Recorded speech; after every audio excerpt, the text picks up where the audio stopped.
Well, this is Tipper Irie, the original ragamuffin. And you know what's me there for the Nubian Far Room People's Talk Show with the non-fearing, unapologetic, the true prophet Kwaku. Make sure you keep it locked.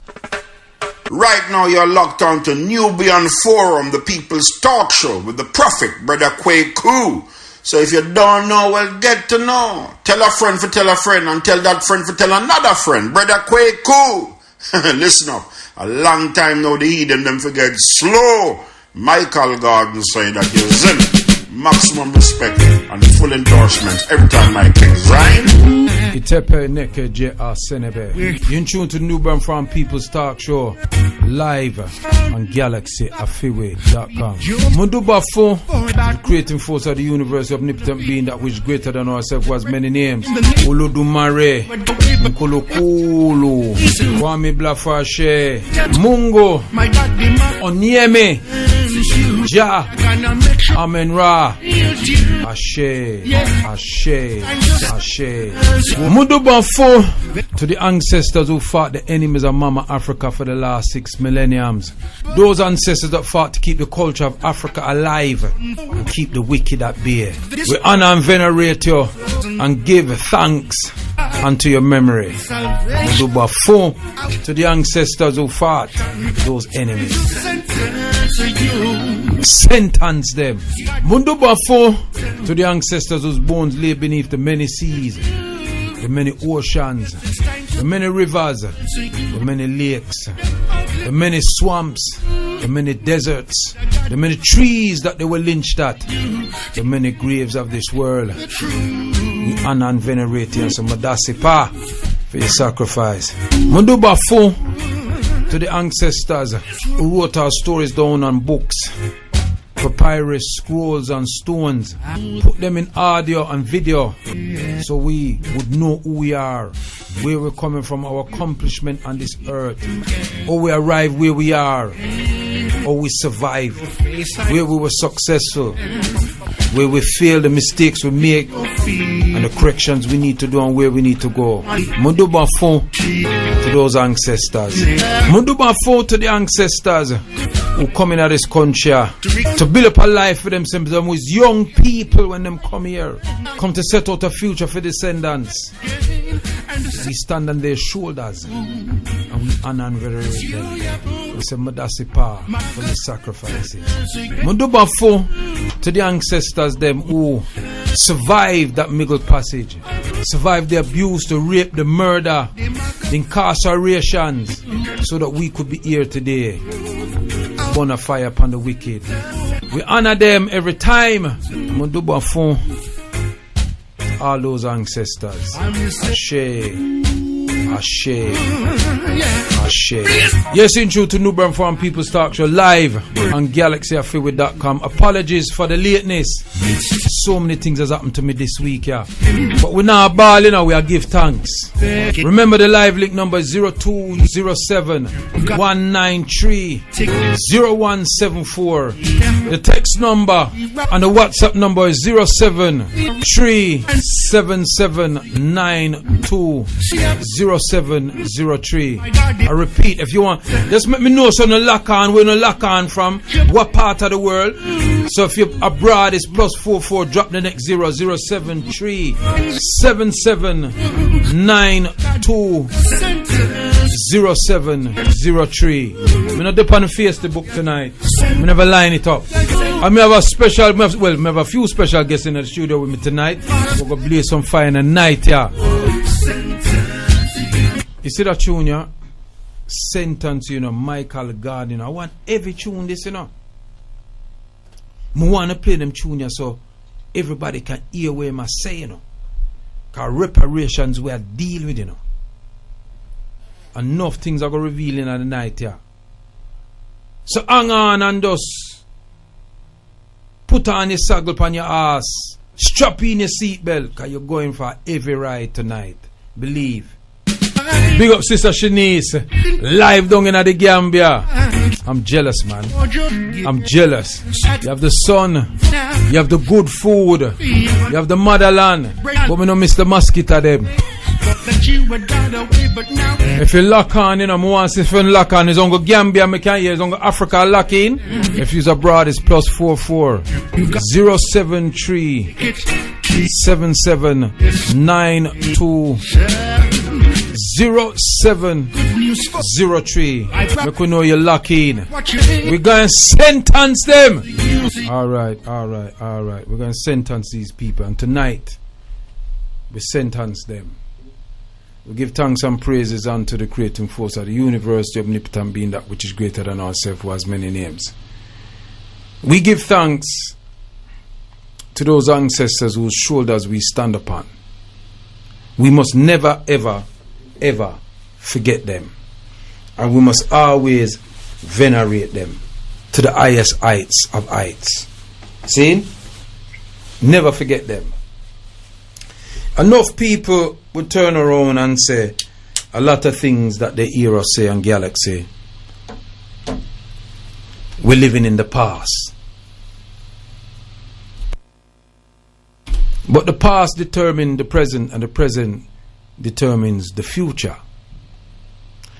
And it's those past ancestors who made sacrifices so that we could be here today to even burn a fire underneath the wicked. Those ancestors that traveled and came here before the ancestors them came here in the 40s, the 50s, the 60s, and even the 70s.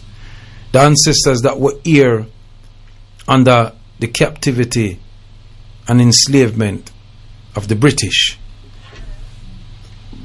And we must never forget that. And I say fire to all those Africans who don't want to know that they're Africans, that turn around and make that statement and says, oh, we've been talking about it for so long, that was long ago, we need to get on. Yet you would never say that to a Jew speaking about what happened to them. You would never say that to any other group, in fact. You wouldn't say that to the Japanese who them drop bomb pan. You wouldn't say that to any other group who has suffered at the hands of other groups. But you will say it about yourself. And that shows that the enemy has done a great job and brain dirtying us. Because we're brain dirty. And that is why this station is the deep brain washing station. Because we are brain dirty.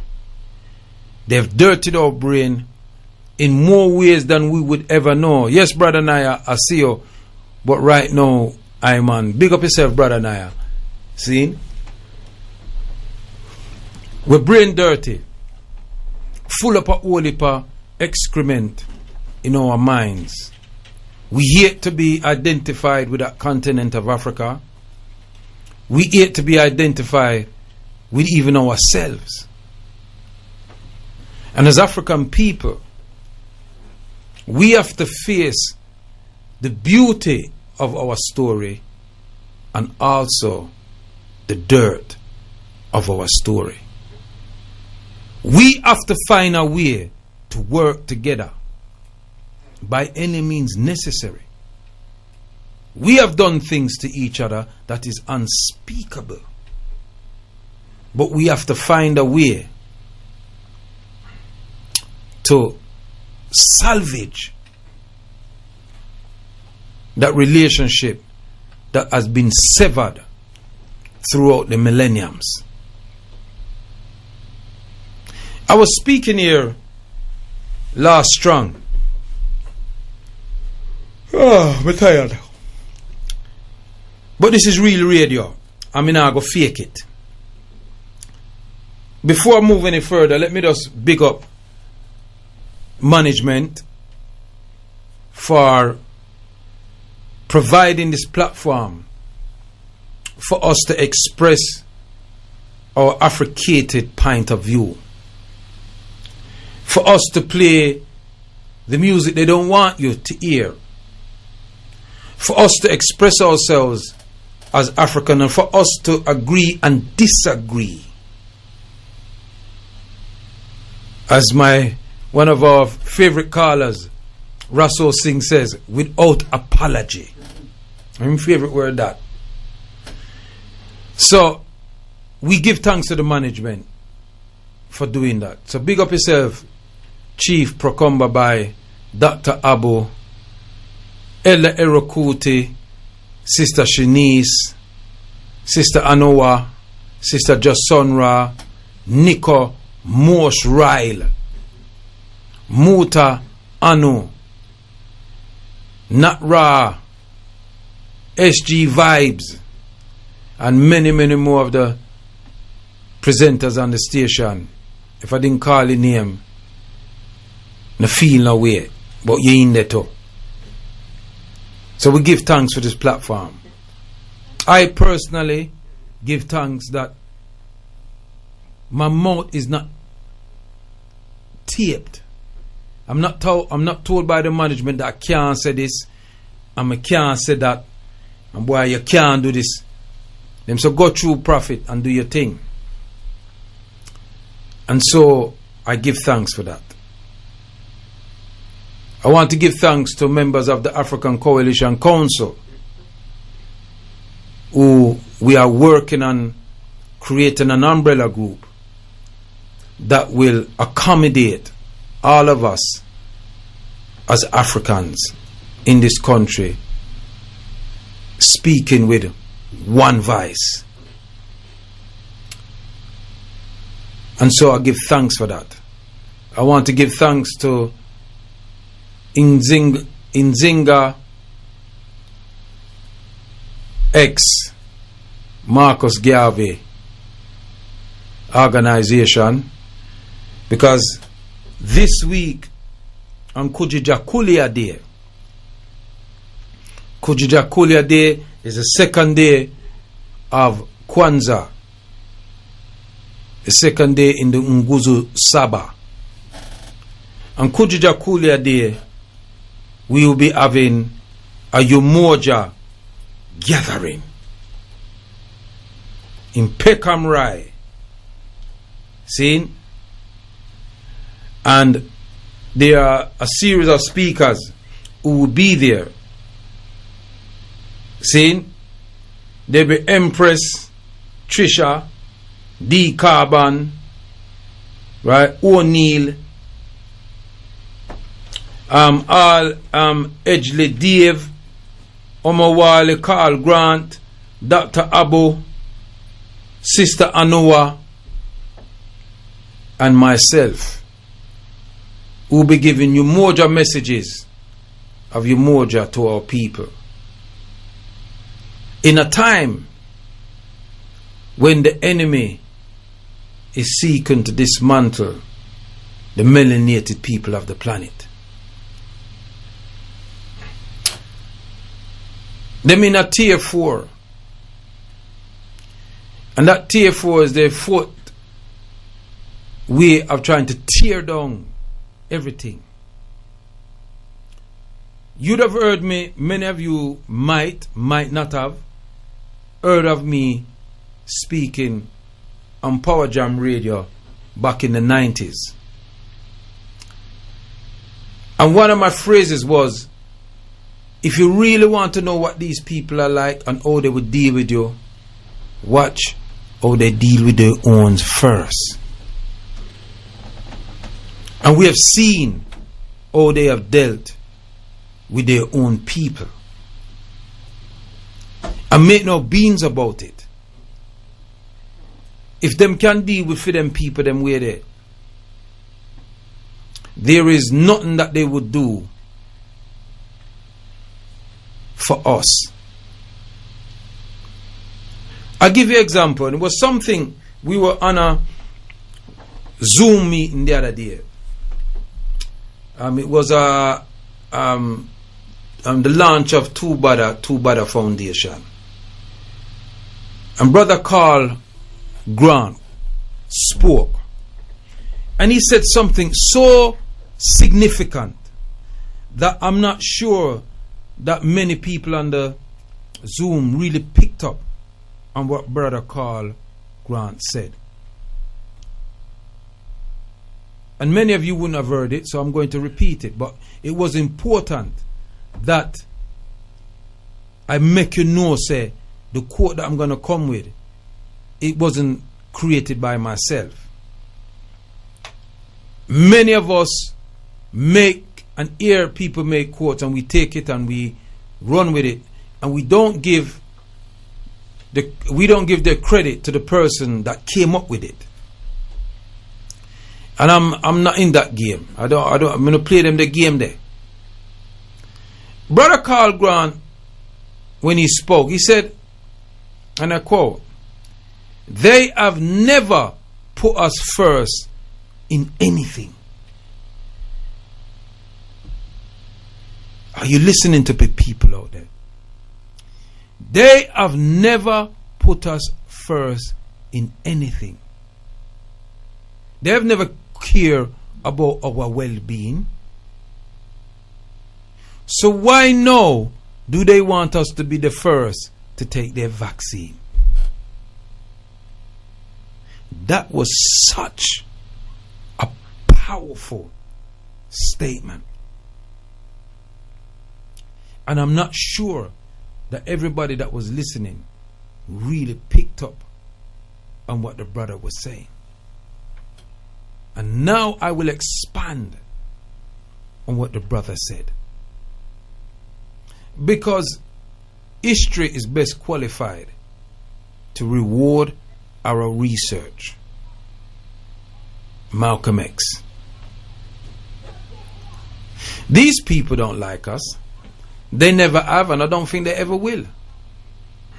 Some of them do, the ordinary citizen, but the general population are quite bigoted, quite hateful, quite resentful to us as African people. And that resentment doesn't only lay with us, they resent even their own white people. The British don't like nobody. Hence why they're so glad that they have come out of the European Union. Because they don't want to unite with nobody unless they can dominate them. Britain has been able to come out of the European Union because Britain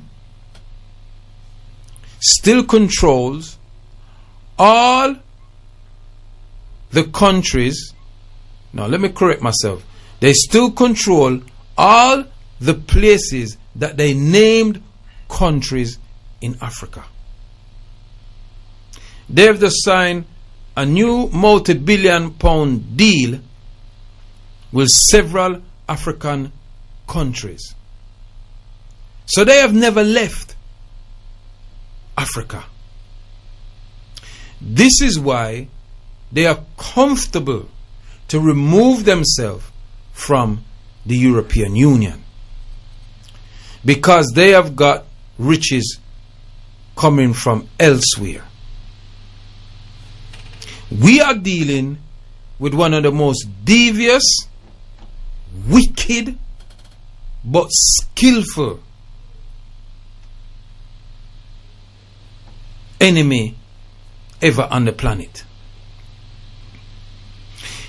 And to know that is to study their story.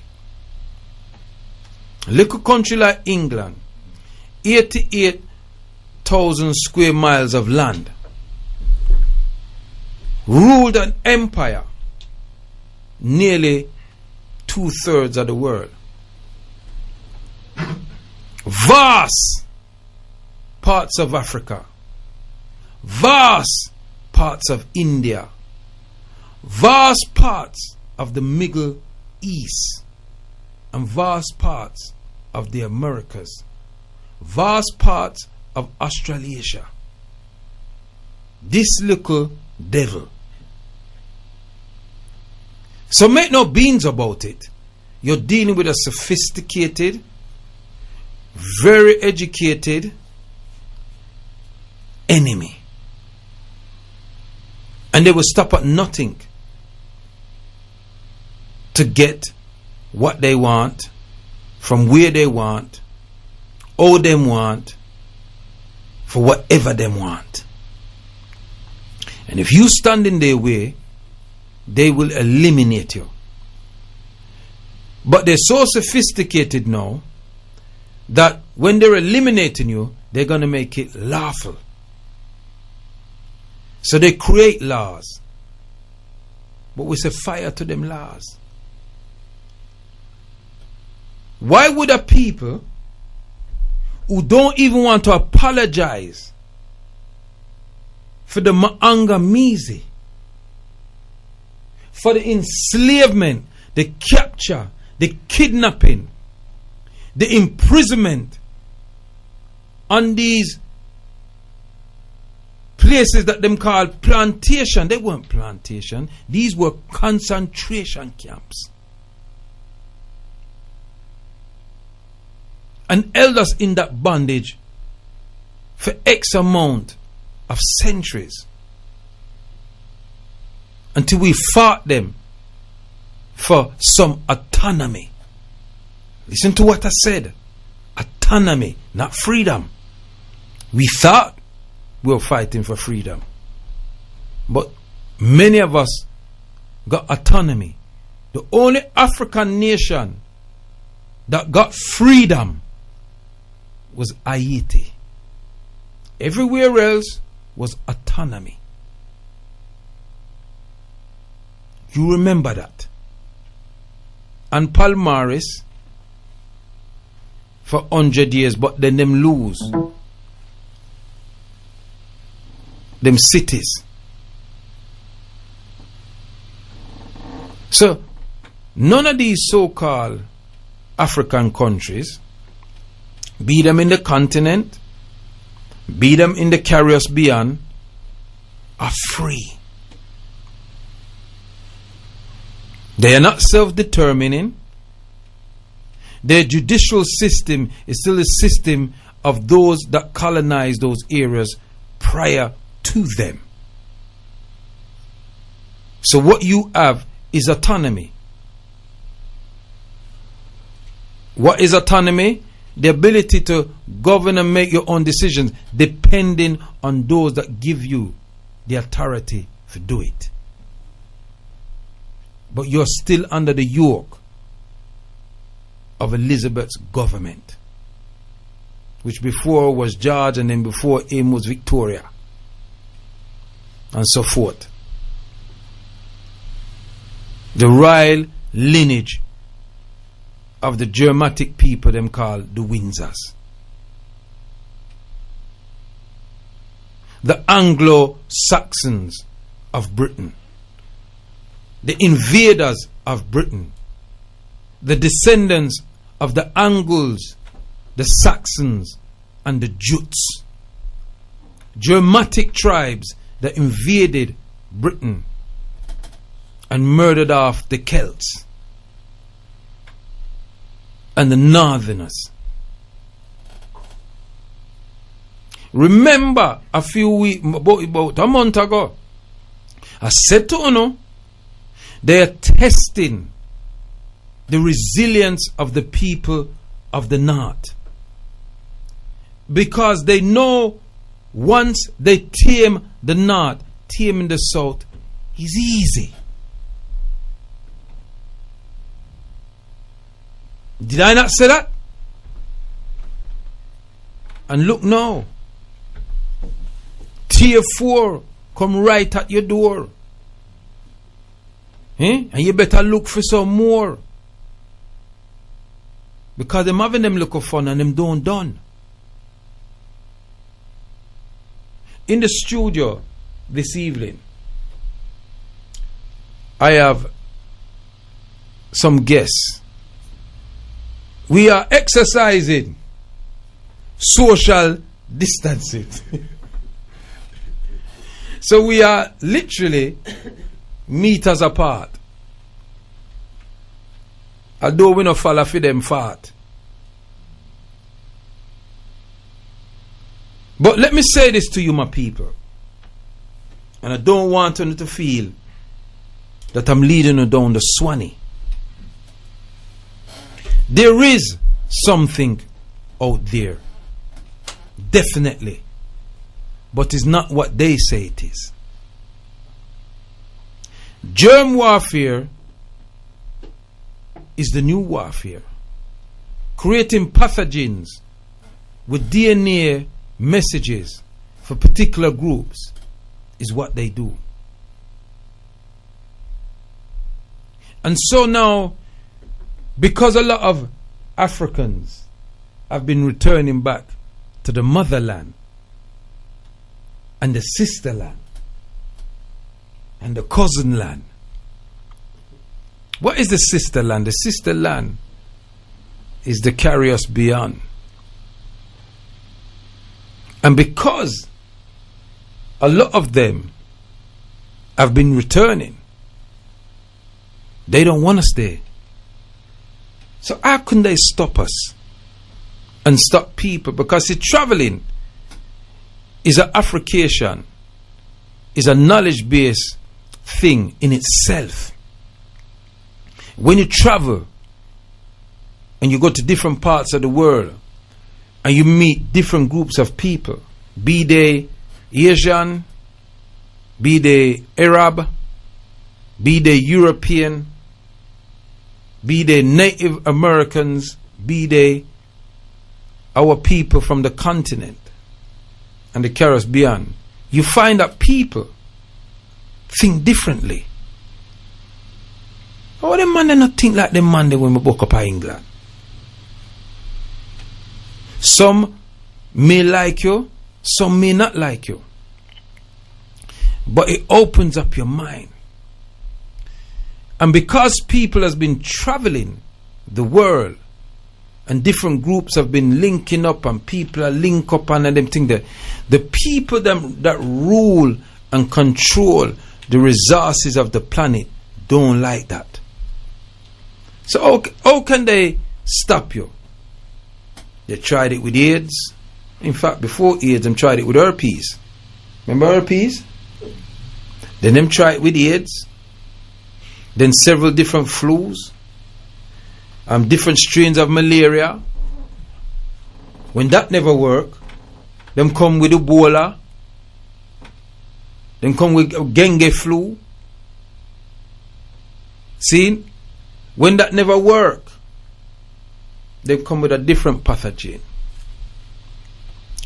And the irony, and I say all the time, the irony of this particular pathogen, this particular virus, bacteria, that supposedly, if you wash your hand for 28 seconds, everything crisp. No, you couldn't do that with syphilis. You couldn't do that with gonorrhea. You couldn't do that with herpes. You couldn't do that with none of the flu them. You couldn't do that with the common cold.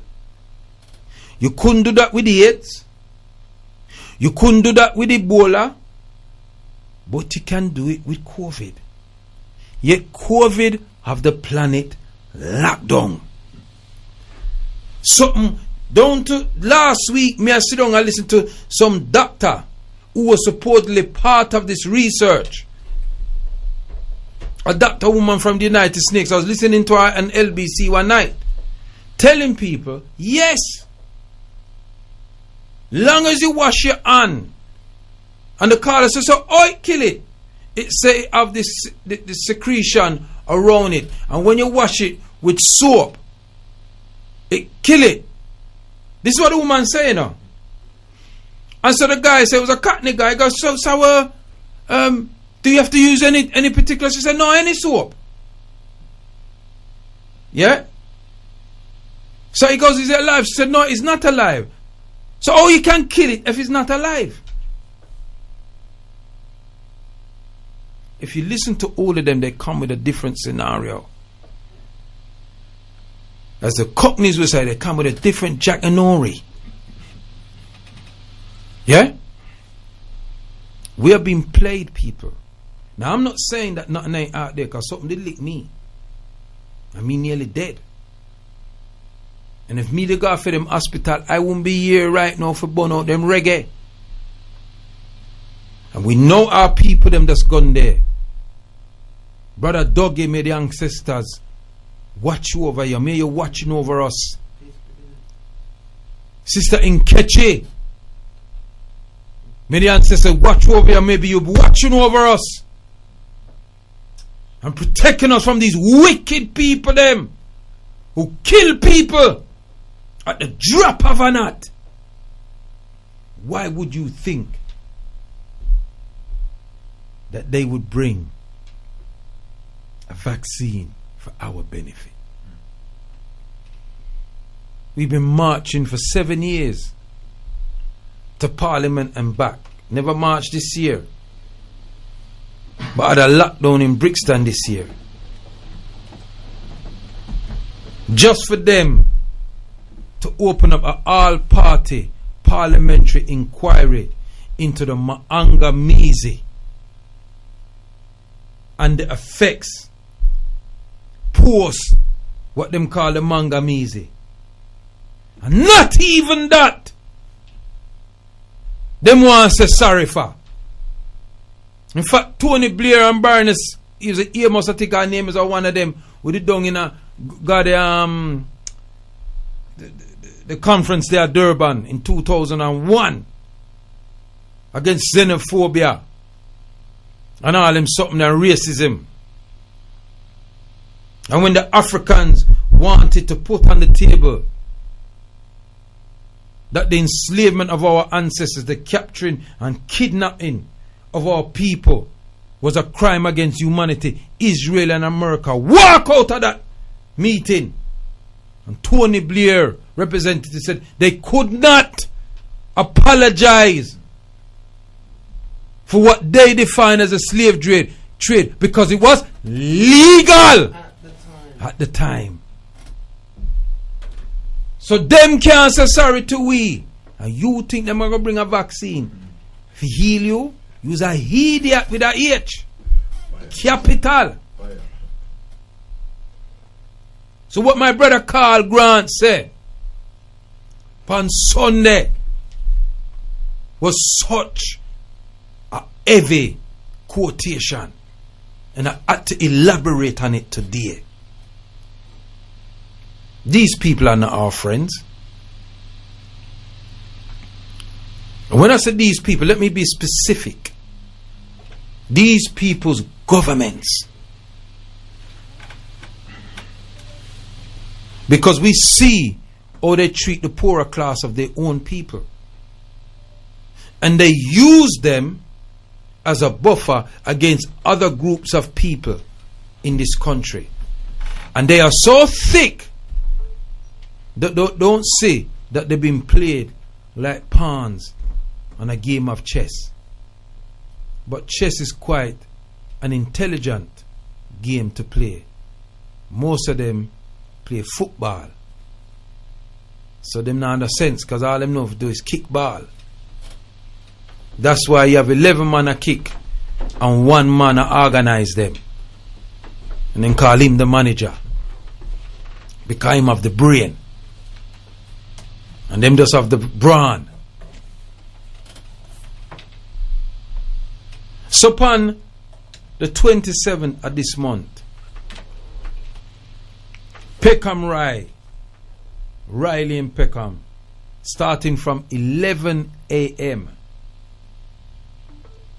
there will be a unity gathering with guest speakers and Kuji Jakuli are there. Because on the 26th of this month, which will be Saturday, is the beginning of Kwanzaa, Umoja Day. And the organizers for that event is in the studio this evening to affricate us about why they felt the need to put this event on. And this event was organized long before the Tier 4, Tier 3, Tier 2 and Tier 1. And so it is a gathering for us as African people to come together, because you know what? I saw a video the other day, and this video really annoyed me, to put it in a civilized way of speaking. And it was about a young man. I don't know, maybe some people in the studio, I'm going to introduce them in, I'm going to bring them in. Was stopped on a bus and by a plainclothes policeman who said they've had information of somebody carrying a knife. Now, I don't know how you can just be on a bus and you're on a bus and the police get information and say you carrying a knife. But they accosted this young man and took him off the bus. And he kept asking them, why are you stopping me? Why are you arresting me? They say, you're not being arrested. They say, yeah, but you have handcuffs for me. Where you handcuff me for? And all them thing there. And they said, we have information about a knife. He said, but you search me. You don't find no knife. So why you not let me go? And it just went on and went on. But the disturbing thing for me, the most disturbing thing for me, was the amount of young men who were there videoing it. And my second oldest brother is alive. You know, my oldest brother died now, but my second oldest brother is alive. He called me and he said to me, Kwaku, let me tell you something. He said, when you go up on the radio, tell the people them, if them not going to know, stop video. Stop video. No, this man is my second oldest brother. He's 63. And he was livid to know, say, the youth don't do nothing. We're not stopping for no fine. And this is what they do. They stop you for one thing, and when they can't find what they stop you for, they make up things, something else to arrest you for. You want to tell me we live in a democracy and freedom? That's what you want to come tell me? That them man, they just have the power to pick you up off the street. What they do? They want his DNA. So they draw him. Once you go in the police station, they take your DNA. And it all marries up. It's almost like these young black youth, them, they want us to go into the fight. The old age pensioners. The 50-odd year old, the 60-odd year old. We done our fight. But what they got you doing now is fighting yourselves. So you have power, you have gun and knife for each other. But for no gun and knife, nobody else but black people. You lot are more racist against us than our enemies. Uno young man out there, in all these different gangs that you have, your power is only for your own people. That's the job that they've done on us. They've turned our youth them against us. So now our soldiers who's supposed to be protecting us now terrorize our community. You understand me? When you're going into war, you don't go into war with old people. They got all kind of injury. Some of them sick. They might walk in the war and the war not kill them, heart attack kill them. Young men fight war. Old men organize. Period. You understand me? But our young men has become pussies. I'm saying it live. Freed a white man. afraid of government and police. You only got power for yourselves. I don't know if they're listening. I don't know if they're listening. But I don't know if any parents are sitting down with their young people, because some of you children, your parents don't know what you're doing out on the road. You come in and you're all nice and polite in the yard, somehow, but out the street, when I get up with all kind of things, and the parents don't know about it. Some of family. I'm saying to you that we're in critical times now. This is not a game no more. This is real. Real people are dying. You imagine now, you can't go certain place in the world now if you don't take a COVID test. In France, they've put out something there where they want to give a special passport to people who's taken the injection, so they will have access to certain things, and those that haven't won't. France, that was occupied by Germany for how long? That was put under that same system from the Third Reich, who fought against that, only to come 70 odd years later to initiate it on their people. I'm telling you, people, Hitler's children are still alive. You're in tune to the Nubian Forum People's Talk Show, live here on GalaxyAfiwe.com. Let me read out some of these WhatsApp, and then I'm going to bring my guests them in. I'm sure they got a hold it that they want to say. But let me read out some of them WhatsApp here. So we have as I said before, we have Sister Shanice down there in the Gambia. Sister Shanice, I don't know if you're still tuning in, but rise up, Prophet. Locked on, locked in, doing my sentence. Yeah? What sentence? Yeah? That's a brother call, you know. What sentence? The Messiah sentence. The Messiah sentence. Alright. Greetings. Oh, yeah, with them sentences in there. Oh, sorry. Greetings, Prophet. Hearing you loud and clear from Battersea. Yeah, 499. So now with lock on, clear and good vibes. Any nation of people without a past has no future, and nations with a strong past remembrance will enslave those nations that run away from the ancient history. Kunta, big up yourself, Kunta.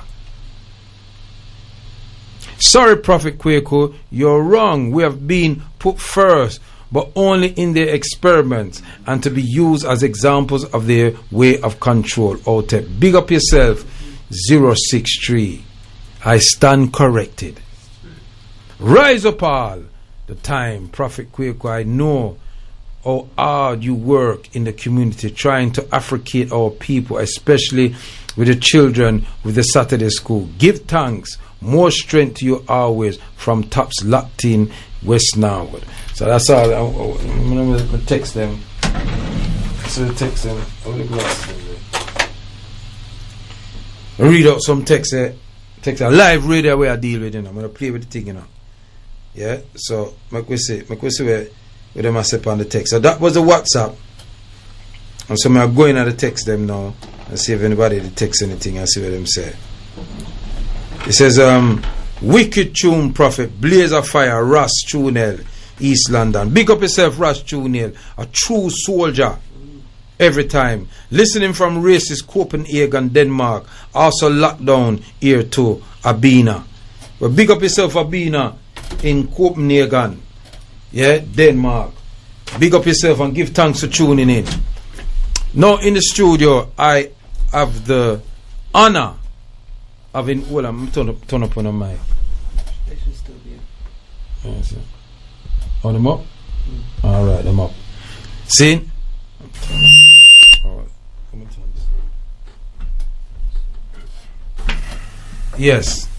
I have the honor of having in the studio members of Nzinga X Garvey movement and also our sister Anwa from GalaxyAfiwi.com, also member of the African Coalition Council. Itepe neke J.A. Senebe Akwaba. Rise up, beloved. Blissfulness, Prophet, blissfulness, more love and blissfulness to all the Galaxy listeners and the Galaxy family for giving us the opportunity. And we're loving it, resonating on the same energy, and that's what it's going to take right now. Linking up with like-minded people, you know what I'm saying? Decarbon in the house, much love and blissfulness. Greetings and salutations from Leon Thompson of the NXG and... Greetings, Junior from the NXG. Nice to be on Galaxy this evening, and I look forward to the conversations we're going to have. So, let me start with Brother D. Carver. Sound like I'm going to interview, but this is not even interview. I'll do that interview for. So D. Carbon, as a member of Nzinga X Garvey movement, what initiated you to do this unity gathering? Well, the unity gathering, like you said, it was way before even now.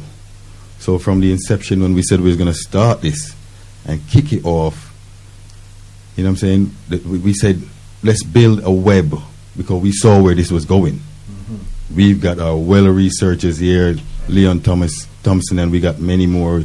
Another brethren, Justin, he's on the management team as well, Trisha O'Neill, Wesley Sempler, and myself. What we seen, and for everything that we was getting on a spiritual level, we had to start this. We kicked it off in June. Me, Trisha, Junior, we came together and said, now, us as the parents, for what we know, for what we're seeing happening, we need to do something. We don't see any of the leaders stepping up. None of the leaders wasn't doing anything. We tried to reach out to some of the leaders, and we didn't see anybody doing anything. And this is from February. We got our spiritual message from November. That's from November. Sister Trisha. 2019. 2019. Because, as you know, the Body Messiah, the drink, it birthed all of this. So all and most of the members that you see on there are people that was into their herbs and knew the benefits of what the Body Messiah was doing for them. Empress Trisha was out in India in November, and she called me and said she got a dream, and in the vision it was us going to a house. There was pandemic in the country, and it was us going to a house, opening the door. The whole family in the house was infected with something. I went to go pick up a baby that was sitting on the bed, and she screamed and yelled at me, no, don't touch the baby. That's how she jumped out of her dream. She called me from India, gave me the dream. We was literally seeing what was happening, or what was coming on a spiritual level as far as that. So getting that message and going public with the Body Messiah the way we had, and say, let's push it more, because my spiritual message, my vision was, take this to the people. This is going to help the people. We can't have sick warriors out here. We need healthy warriors out here. There's a war coming.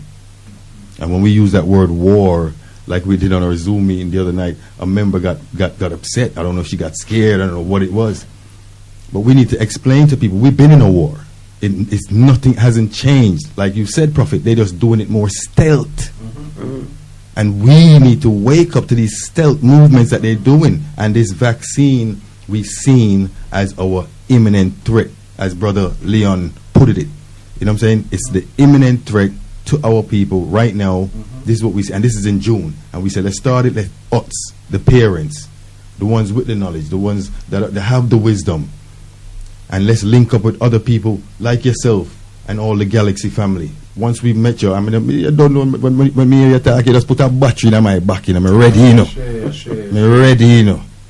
So you don't know me feel that the studio, I'm demox to you and meet you in a person, and I watch you on the face. You see me on the dirty Facebook, but you see me, we do the work, wherever we can put the work in. And that's how I see the Facebook. So it's what you do. Everything as it's good and it's bad. It's what you're using it for. There you go. So we said, let's kick it off. And we started and we pushed it and we've been growing. We've been dropping the knowledge, showing people the history. Our basic was, let's get together, because these people are going to try and force this thing on us, and everything that we've said has been taking a tiptoe steps to everything that we've been saying. On another spiritual level, Brother Junior can tell you, I've had documents dropped at my feet.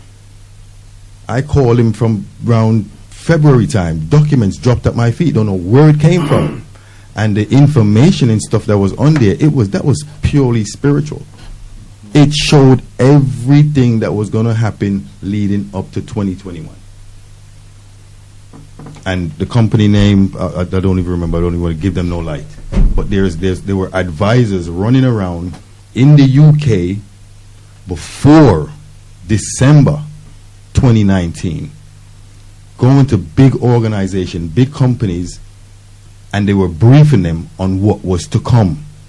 If people are going to sit there and think, oh, they just came up with all these masks that they've already paid for how much months or maybe a year or so ago, these visors that I see these shopkeepers got up in their buildings, all these stamps and things that they putting on the floor now for people to walk in a certain direction. If people want to think that they just came up with that thing, that's up to you. It's not. They had to been doing this and planning it for time. So in knowing that, we said, let's kick it off. We can see what's happening. We know when they do these things, we always get the doo-doo end of the stick. So we said, let's move, let's get together. We're going to need a web, and we want to demand them. It's absolutely unbelievable seeing how much women are willing to step up to the plate. Demand them last, dumb down. Yes, you got the ones out there that are waking up, and when you get the awakened ones, even the ones that are in the knowing, they still get stuck because no one wants to do. So we said, enough of the talking. I've seen enough posts. I don't want to see any more posts. I don't want to hear any more tip-tapping. I don't want to be sitting on the laptop and the computer. Let's do something. Let's do something. So we put it in motion, and here we go, and here we are. And we're having the unity gathering on the 27th, because we're saying, people, if we're not willing to stand up to this, we can tell you now, and the prophet's been kicking it, telling you, they're going to enslave us. They're going to enslave the world. They're telling us their own information. They're telling us. We've seen the Prime Minister speaking in the UN. We've read the 2020 agenda. We've read their 2021 agenda. They're telling us, they're putting it out there, and our people are sitting there thinking everything is going to be okay. Is it because we've been beaten for so long, and what is it? There has to be a point where we say, no, enough is enough. And if this is not it for everything that we see happening, I've got people calling me all over the world the last couple of days about being safe and take care of yourself, because they heard there's a new strain in London, in England, and the whole world. Nobody in the world, no airports want to take anyone from England in there. And I'm telling people, it's absolute crap. We're here in the UK. We can tell you now, nothing like that is happening. They're exaggerating these things, and they're using the powers that they got, which is the media, the mainstream media. And look how they do these things. Everything, when you want to put something in someone's mind, just do it repetitively. We know this. This is how the brain works. So you'll get them on the news media saying over and over and over again, giving us fake news with fake numbers. That's all been debunked. And then their own people will come out and tell, oh, well, there's not many deaths as we've reported. You've lied. But people don't want to think these people lie. People don't want to think these people are killing people.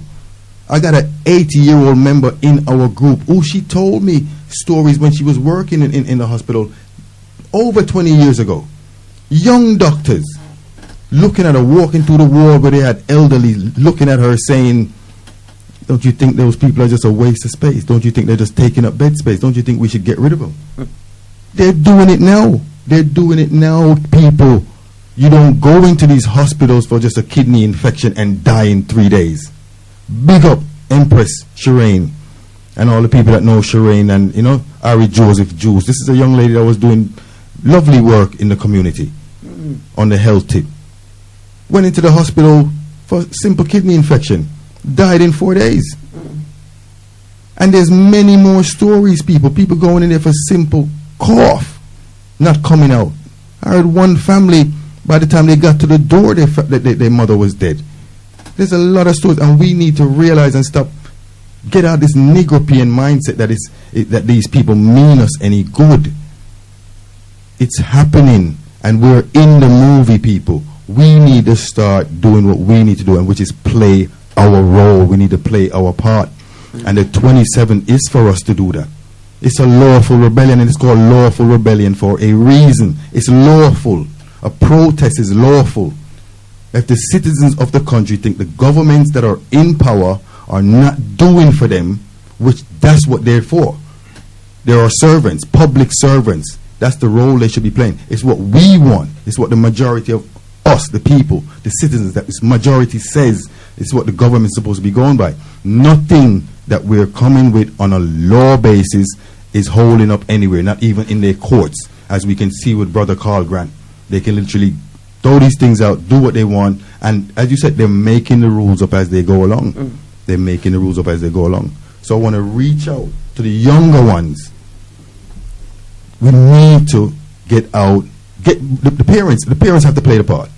They need to get the youths, start being more sturdy with them. It's going to have to happen. And don't just tell them things, explain to them why. So I can say to the black youths, be careful out there right now on the road. You know what I'm saying? Because of the same lockdown thing, the jails are not being full up. So when they let us out with their so-called easing the lockdown and having y'all out there, be careful how y'all out there as young men.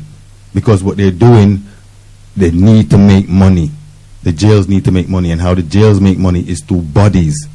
So it's when they have bodies in the jail, the state then gives them a certain amount of money for that body, and there you are. You're just a number. So we want the young warriors to, you know, be mindful out there. Come and listen more to a Galaxy Radio. Hear what the elders are saying. We're the ones that seen it, done it, and nothing is new under the sun. It's just a cycle. It's just a cycle. So the 27 is for everyone is being affected. I was in with Sister Noah earlier, and it was dawning on me, the selectors, none of them can make no money now. Everybody up on internet are play free. We really want to take it there. You really want to go there. Schools, hospitals, they're telling you hospitals are full up. There's nurses and all type of things being laid off. We got scientists, doctors, nurses coming out telling us that this thing is a scam, people. If it's just a strain of a flu, do what you got to do, build up your immune system, it will take care of the rest. So the 27 is paramount to me and the NXG family, the ACC, the African Coalition Council, and the like-minded ones, because we're the ones that's going to have to lead this fight. However way we want to take it, the ones that are resonant, I don't care who your God is, who you're saying your God is, if you believe in a creator of this planet, of us, of this world, that's who we're standing up for first. The creator, the most high, the mother and father of all things, regardless of your religion. So the Seventh-day Adventists, the Catholic, the Muslim, the Nation of Islam, I'm even calling on the brothers, the Israelite brothers, everyone, the New Albions, the Al-Kibulan family, we all need to stand up to this. This is for our youths. And one of our mottos as the Nzinga ex-Garvey family is, what we do today is for our youths of tomorrow. And people, if we don't stand up to this, we can see it. Like the brother prophet is telling us, if they can do this to their own people, you know, how much love have they got for us? Brother L. Yes, well, it was beautiful introduction. My brother, very passionate, and you know, I heard you on the Zoom the other day, and tears was coming down your eyes, and I know that you're very passionate about the liberation of our people, and we lack that in our community these days. I think you ask a question, you can't understand why nobody would want to come out, because we're too comfortable now. Complacency. Yeah. Yeah. We're comfortable. You know, we have the flat screen TV. We have whatever version of Xbox, PlayStation, Sky, or Virgin, or Talk, internet in your yard. Yeah, you have a pretty car on road. If you have a property, you're nice. If you rent a place or whatever the case may be, so people are comfortable. And they've become quite apathetic in that comfort. And it's not until it knocks on their door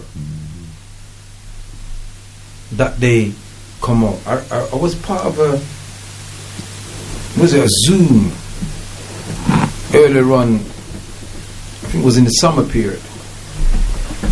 And a sister came on and she said she would not be involved in nothing like this. Must be a few months ago, because she's got a good job, she's got this and that, but something happened where her good job and her status meant nothing. And that is why you see that she now is on that road for things, because a lot of us can turn around and say, we don't know what you're talking about. We are talking about, man, you know, she said, me alright. What are you talking about? I'm alright. I'm this and that. One of the things that I've noticed with our people, long as we can sport a brand new car, we think we've arrived. We think that's it. I've got a crisp ride, but look there, you can't drive the car nowhere now. Them lock off all the road there. Them dumb down the speed limit. Driving now is not like driving 30 years ago. Driving now is quite stressful. Let's think of it, people. You have a car, you don't come to your bed with you. You sleep on road. But you have more affinity with that piece of apparatus than about your own suffering people. You insure it, you tax it, you MOT it, you repair it when something's wrong. But you don't insure that your people, your generation after you, because we are benefiting from the sacrifices that ones on ones made before us. So we're standing on their shoulders of sacrifice. And it's that sacrifice that we have to do today for those yet to come. Brother, name again? Leon. Brother Leon. You want to come in? Greetings, people. I want to say thank you and rise up, prophets. When I first heard your program, first of all, I laughed. It's rather serious. And then when you went in, it was so deep. I was mesmerized. And one thing is that you taught the truth and you taught the thing straight. So what we expect from you is a very, very high standard. So let's hope we can do the thing justice. So let me start by saying this. This scandemic, pandemic is demonic. Okay? And it's ungodly. And they're working on the fear of our people. Now, they didn't have to bring, in the first lockdown, no police or army on the streets to get us indoors. They've done that using biological warfare. And they're using our minds against us now. Our minds are wired default to protect and keep us safe. So, whether it's right or wrong, good or bad, it just wants to keep us in a place that's safe. So, if you feel that you're home, you're safe at home, you're comfortable, guess what? They're going to get to you into your home still. We need vitamin D. So, for white people, the sunlight is very dangerous. And to us carbon-related people, we need sunlight, so we need to be outdoors. So by keeping us indoors, they're weakening our race. And that's the first thing. Now, Kill Gates and Fauci have a plan. And they know what they're doing. And this was ordained long before we even heard of the lockdown. And even this stage 4 foolishness that we're having now, They're going to go to 5 and 6. Soon you won't be able to look out the window. That'll be illegal. They've got it all planned. But they didn't have a meeting and think, oh, shit, what should we do now? Scratch head. Let's do this one. Oh, no. It's all been mapped out. And if you heard of or listened to the Rockefeller document, which you can get it for you if you haven't got it, the timeline is very specific. And if you watch what happens, they are working to a plan. They are having meetings. They're playing us for idiots. Okay? The 27th is about people who want to come together and do something rather than sitting at home. And if you feel it's safe, let me explain to you what safe is. How many of your friends and family had a job for life, even a wife, and you felt safe and secure? Now, assess it now, analyze it and see what you have. How many of your people have got a job for life? Tell me. Search. Look into your bank account and see how safe you feel. And even if you have millions, what you're going to do when they switch to digital only currencies? When you can't take money at the bank and you can't put money in, what you going to do? Okay? We need to get better at making decisions because we're going to be forced to make decisions real quick. One of the decisions we have to make is the education of our children. They are going to vaccinate your children whether you like it or not, whether you consent it or not. And for those who don't want to be vaccinated, they've got a wonderful invention called the flu mist. And if you look it up, you'll find it's no joke. Stop there, my brother. Could you expand on what you just said there, please? Okay. For those who are afraid of a bit slower, brother Leon, so that our people them can take in the information. I'll slow it down. Yeah. For those who are afraid of the needle or the vaccination, okay, they have a new form of administering the content of the vaccination in a mist, a spray mist. It's a bit like something that you, like a spray tan you spray on. Well, you're going to spray this and it's going to be inhaled and it's going to go straight up into your cranium. Okay? Breaking the blood-brain barrier straight into your cranium when you inhale it deep. It's going to be like when you do smelling salts and you inhale too deep. And then you're dysfunctional for a while and you've got to sit down thinking, oh, I've taken too much. That's how deep it's going to be. Now, they will get that without vaccination, so that's not the only way they have. And that was designed for the children. So the children could be having a flu mist and not even realize that they've been vaccinated or contaminated. Okay? And on that, it appears that we're having no choice.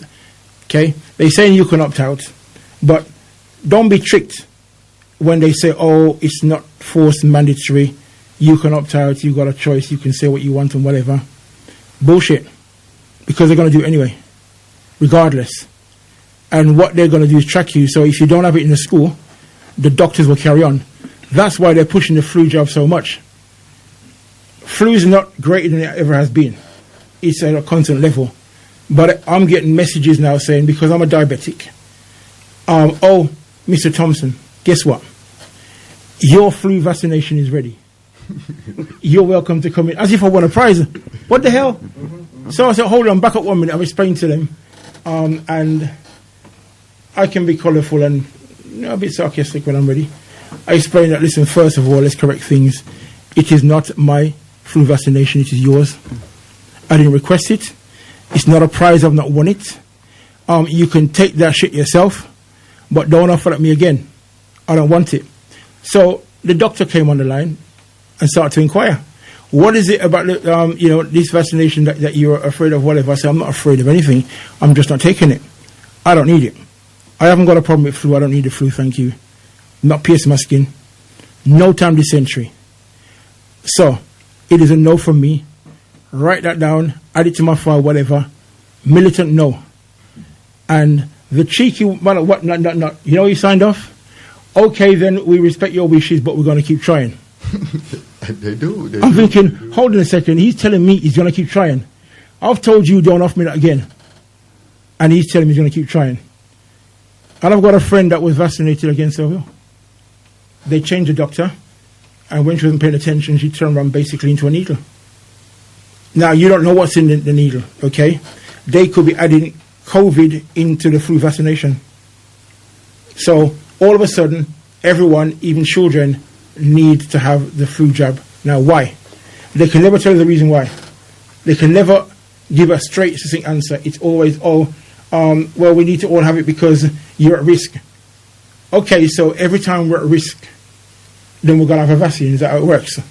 Well, the Caucasians are always at risk of being dumb and stupid and senseless and lacking creativity.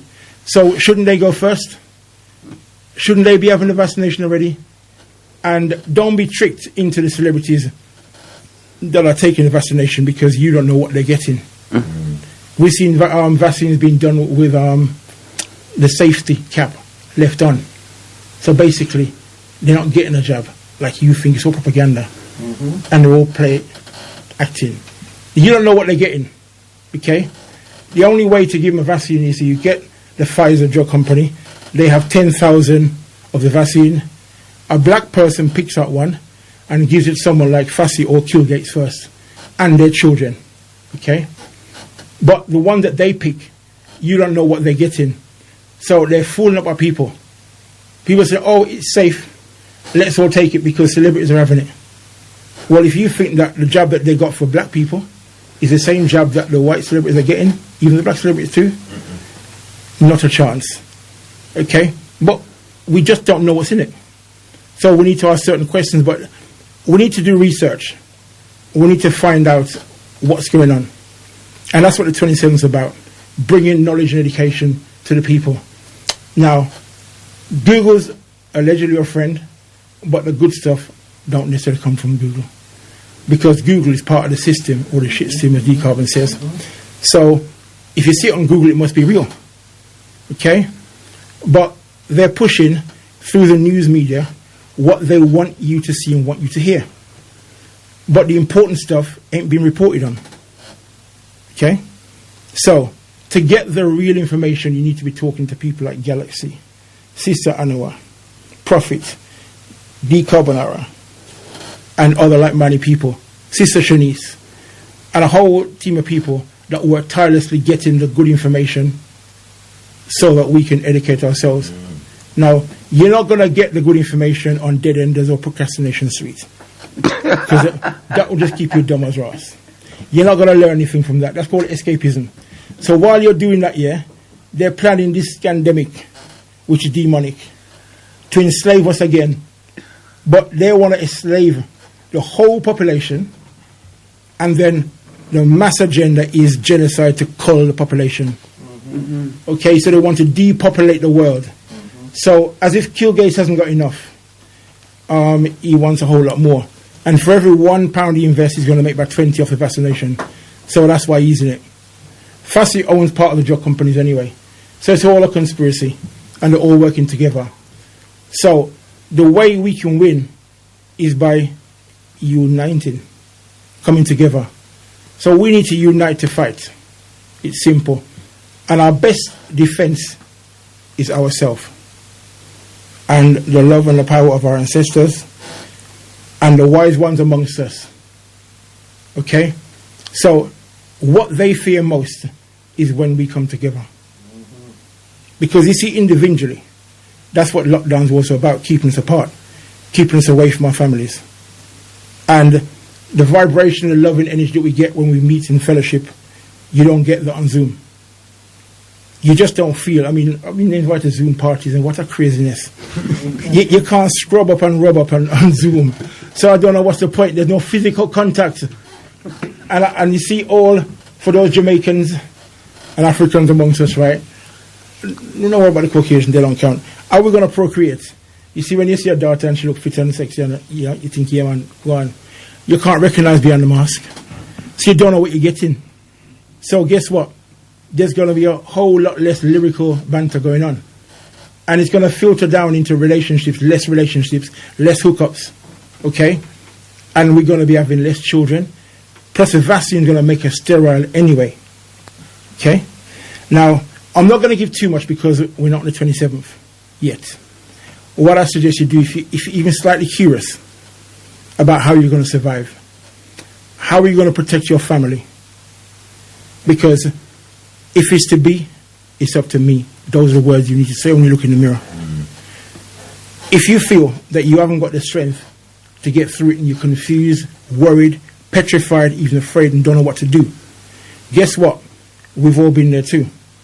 But you know what? Since we're linking up and getting unified, I'm feeling a lot stronger. But we need to look to nature and see how animals do it. Do you see a lone lion hunting? If you do, that lion's very sick, run far. But when they hunt in numbers, see the difference it makes. Look at the small ants and look at what they move. Many thousand times their body weight. But by networking and working together, they're stronger. Okay? So what we need is unity in our community. I urge you, even if you're not sure, if you're slightly curious, come out and take a look. Rye Lane, 11 o'clock, 27th. The ancestral beats of the drums will be there. We've got champion speakers. We're going to have a live performance from Tubada himself. And many more things. We're going to have prizes, giveaways. We're going to have a little bit of fun. Okay? And we may even have certain government officials attending, taking a look. But don't be afraid. We're standing together. So no one can hurt or harm you if we must join together. Stronger together. One love, one heart, one unity. African Coalition Council in association with NXG. Out. Peace.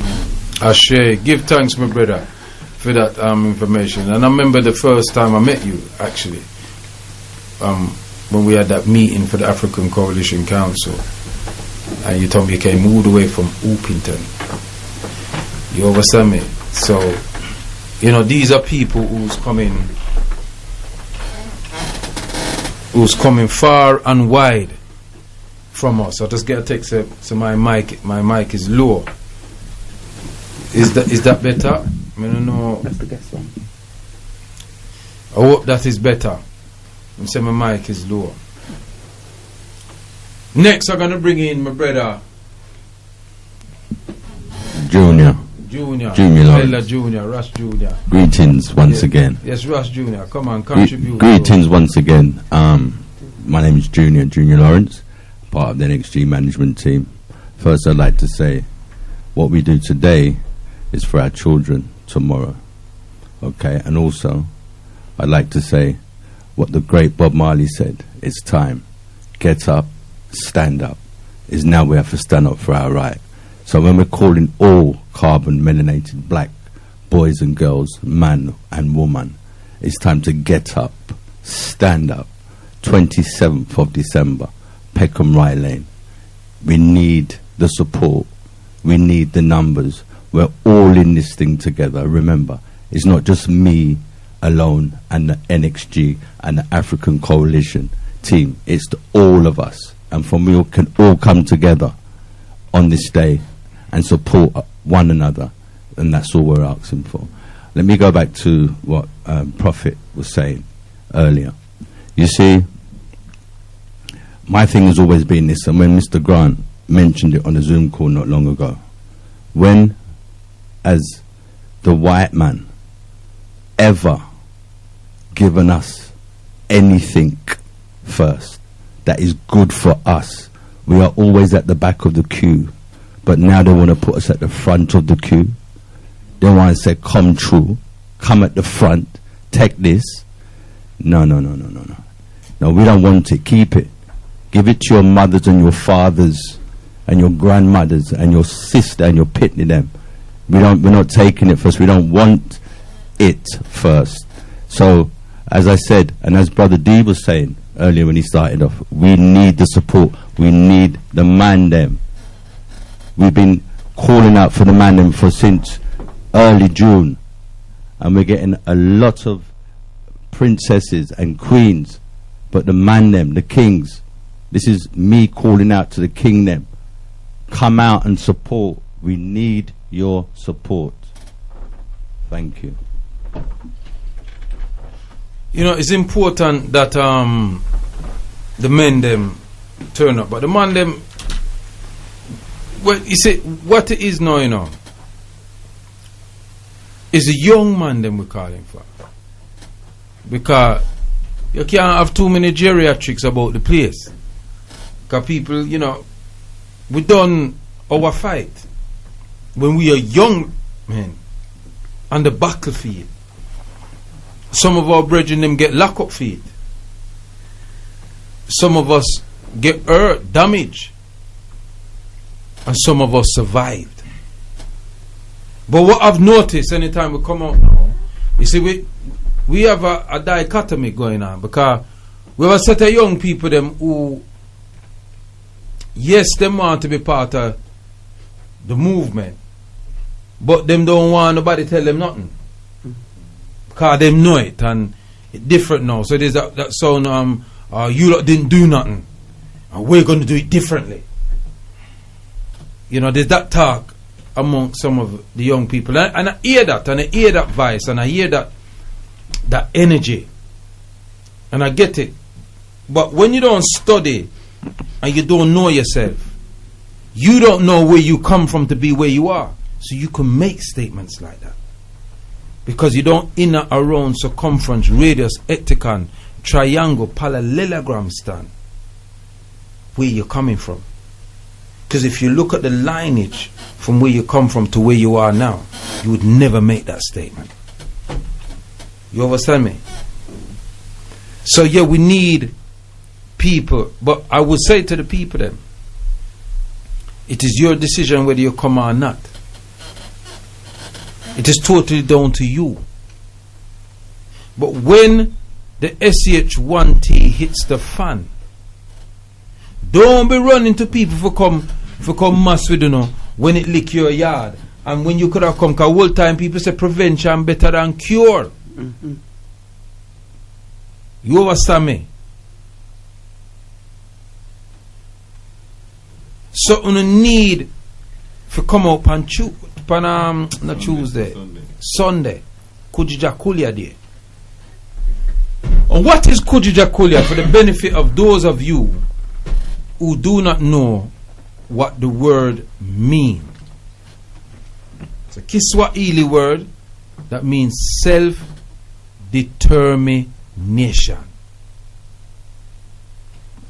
Who is going to determine your future for you? You or Boris? Because that is it. Boris alright, you know. Boris full of con. Them the mind their life in a this year time, yeah. Fine. Them man in a financial problem, you know. So that enough for them problem. So they can go and they could create legislations after legislation after legislation, because it would never affect him. And let me tell you, Boris is so arrogant. Boris thief over 50 million pound from the public purse and got away with it, with that supposed garden bridge. You remember that garden bridge? Yeah. 50 million, you know. Nobody know where the money gone in a consultancy fee. Where do you lose? So how much was the bridge going to cost the bill? How much was that bridge going to cost the bill? That it would cost 50 million. For see how much it would cost the bill? And he got away with it. He got away with it and became Prime Minister. Now flip that on the head now.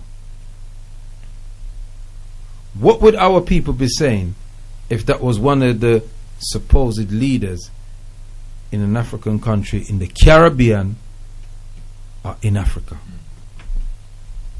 They say, see, that's why I'm not going there, because, you know, pure corruption and thing. But when the white man does a similar, if not worse type of corruption, you have no talk. You're more quiet.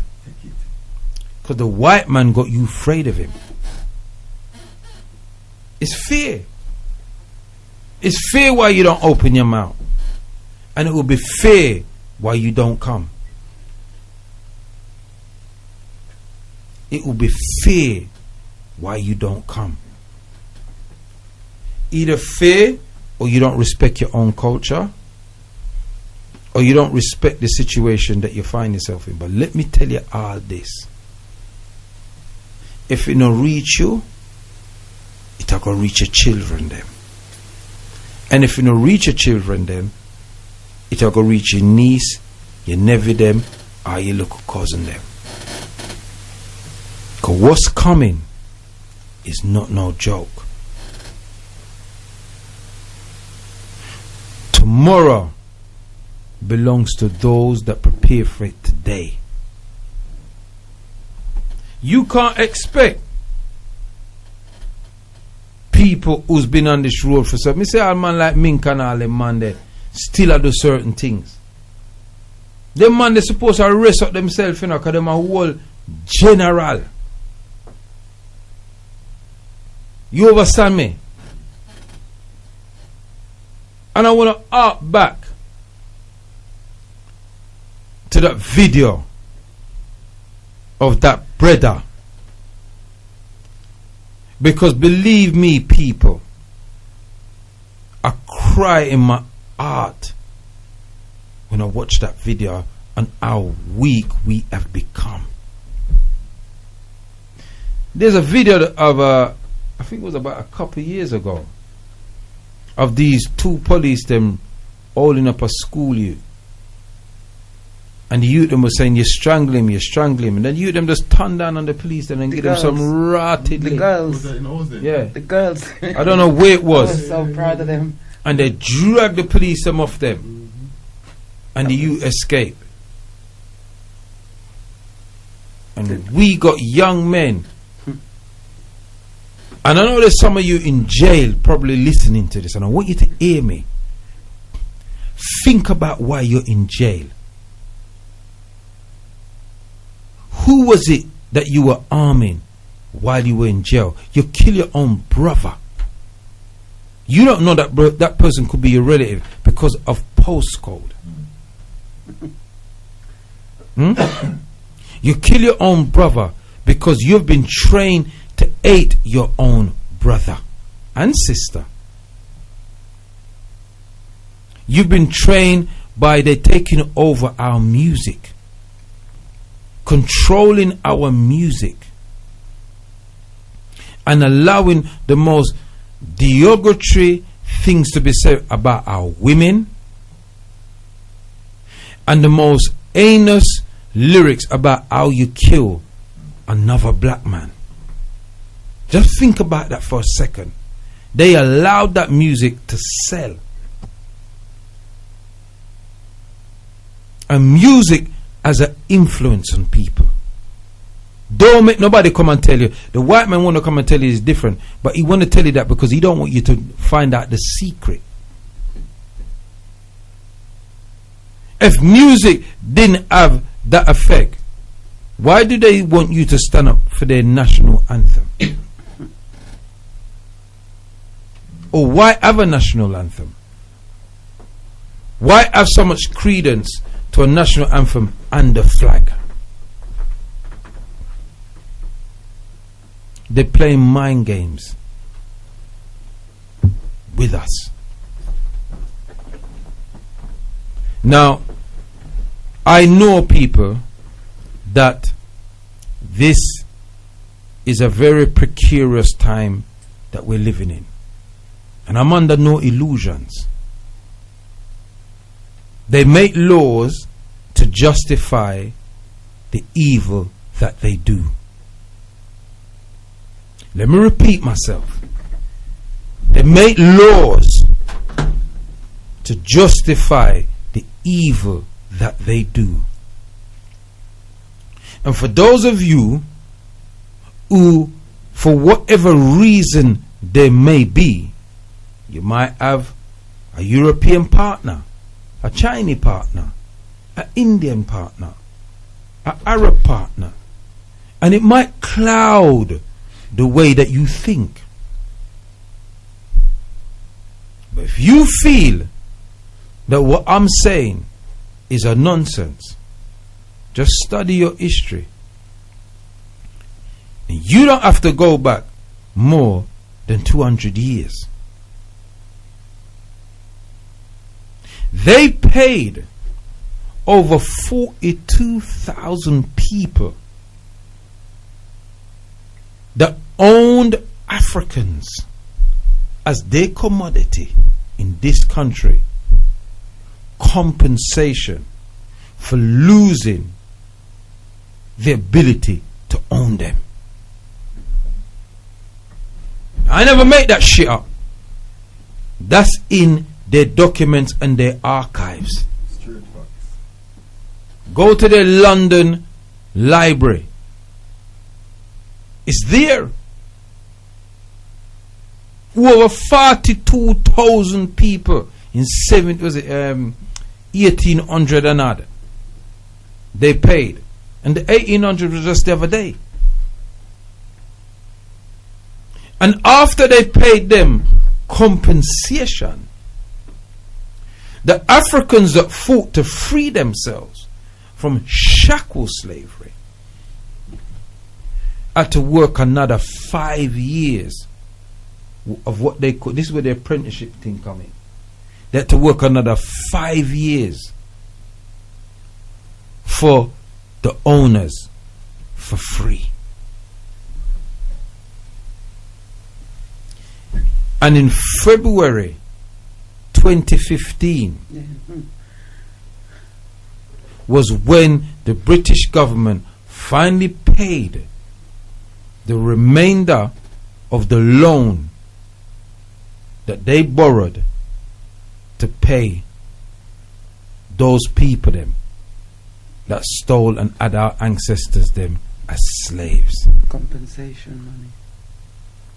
My question is, Loss of business. the emancipation was 1838.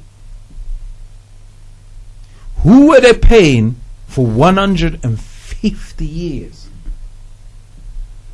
Interest. Lineage. Because the person that borrowed them the money, or the persons that borrowed them the money in a them the day there, they must dead, innit? So who were they paying that loan to up until 2015? February 2015. Lineage. Intergenerational Well. wealth.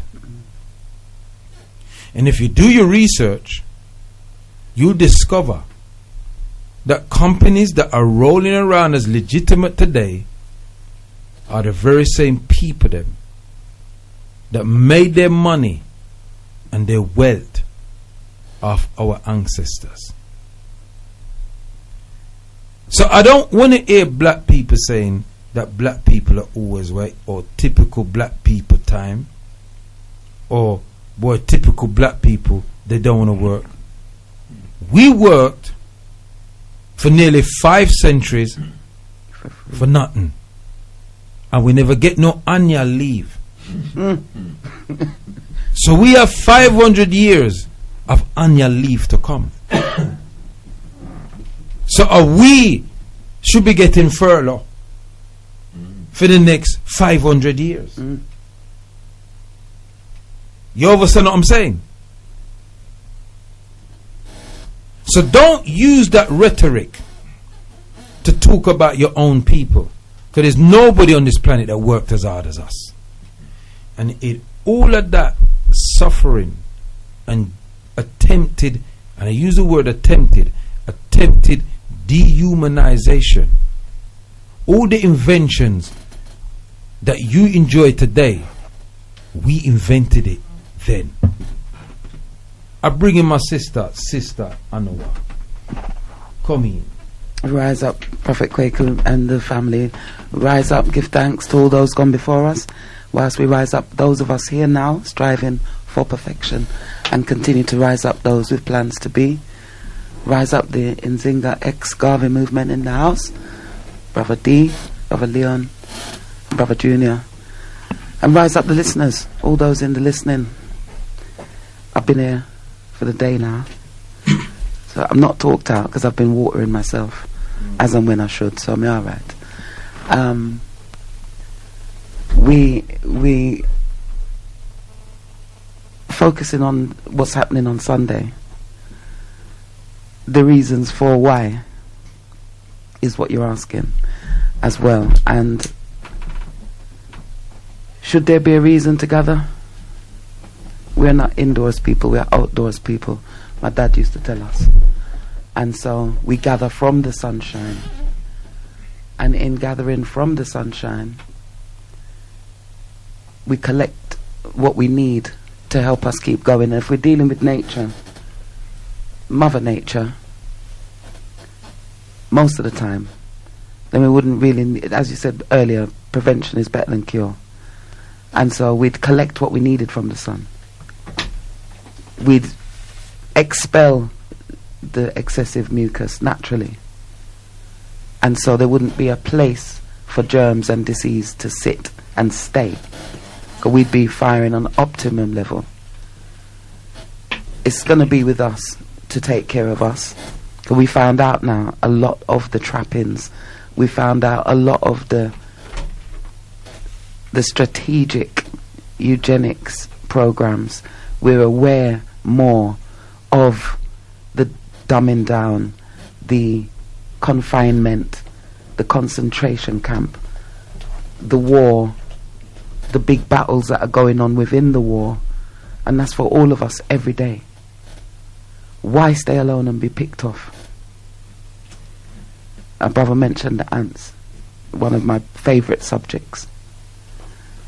You know, my dad used to say as well, and my mum together, you ever see red ants in a black ant's nest? Mm-hmm. But we continue to run up and down unless they're fighting over the spoil, or one accidentally came roaming in and needed to move. We have to take charge of ourselves and begin to feel like we are someone, and not be walking with our head bowed, don't look in our master eye, not angry when he asks your question. Literally do as you're told. And keep moving. And be happy, because they will leave you alone. You do as you're told. But what they're telling you to do ain't nothing good for you as well anyway. And it's usually some send out business. And I know those in the listening probably get what I'm saying when I say send out. You know, the ones who always have to do the mucking in, the ones who have to do the bringing up, the ones who do the best at most everything anyway. Because we do, as our brother said again, survive in the sun. My dad used to say, you don't have to worry about those people, you know, just leave them to the very sunshine. You know, if you want to dodge them, go out in the sun. They couldn't keep up with you. They couldn't. So the workforce is us all the time. Now they feel like they don't need us anymore, because AI has come in and is taking over the workforce a lot. The robots. Then what ton we know? iRobot. And then, going by some of the bulletins that I'm seeing, the injection, the joke I'm calling it, is loaded, fully loaded with all types of stuff. And the term transhumanism is coming up more and more also. These are just pointers for people to go and check out. It's not about the fear tactics. This is about standing together for the strong and not being alone so you get picked off easily. And that is part of the strategy also. They can knock on your door and it's you one in the house, or you and your family's in the house, and you'd have to alert others to come to you. So we've got to be building those networks and the links a lot stronger now, so that when we push a button, everyone hears, and everyone can try and make their way come. That means if some don't make it, somebody will come. We've got to start stronging up our neighborhoods where we live. None of this not talking to that neighbor because, and not talking to that neighbor because. It matters to all of us now. So a lot of the information that's flying around the place literally is not just for us. I'd like to say that firmly. It's not just for us. However, we have to take our case in our hand. We've got the affiliates who want to, some call them the over-identifiers, other communities that want to join forces with us now because they see the light. But we don't know who is who, so still we got to be cautious. Elder Rakuti's got a story about the frog and the scorpion. You don't know how the scorpions stay already. So sitting on his back to carry you across the river, you still have to be aware of the joke you might get from him, because it's in his nature to sting you and kill you for food. So when you trust him, know where your eyes must be, and you're alert and you're guard. So even though you need him in the moment, and you can work together for that moment, you still already know how they stay. So when we run into the white coats for help, the pharmaceutical companies grow, and so many jobs are connected to the farmer, including the forces. And we've got to check ourselves if we're going to leave from nature and go fully away into the arms of those who are practicing on us like mad hatters with lab rats. That's what we're literally going to become. We're going to stick out our hand and say, yeah, trust it, man, because it's safe. How you know say it's safe? Someone said to me the other day, we don't eat from people, you know, and walked into McDonald's. Well, this is it, you see. I'm just saying we got some crazy behavior amongst us that is so defiant. It's so defiant that our young people are seeing it, and they are calling us hypocrite. And whatever we got to say is long, so they don't even want to hear, because they see how we behave. We might turn out at the consciousness group and we flying the flags and we do everything, up front when we're there amongst people who's watching us. And as soon as them quint, we got it all hanging out. We're doing some horrible behaviors, but we allow our youths to see it. And they hear when we talk behind people's back. And they form all these opinions of the parents themselves. Why the parents cannot tell them, don't go there because that's long, and slam up the door and gone, and then push key back in at the same door, step past you and go into them room, and turn our next box. Which dinner? That's long, man. And walk upstairs with the cake. With it, was it the name? As ever Sister Ebony called it, kilofoxtrot.com, going up the stairs. KFC. And you cooked out your guts on the cooker. But they don't want that. And that's just rubbish. Well, you see, Sister, I know what. The greatest prize that we have lost has been our children. That's our futures we're talking about. This is our very future. When you cannot cope lifting up the kettle to make a cup of tea, and then you expect to come do it?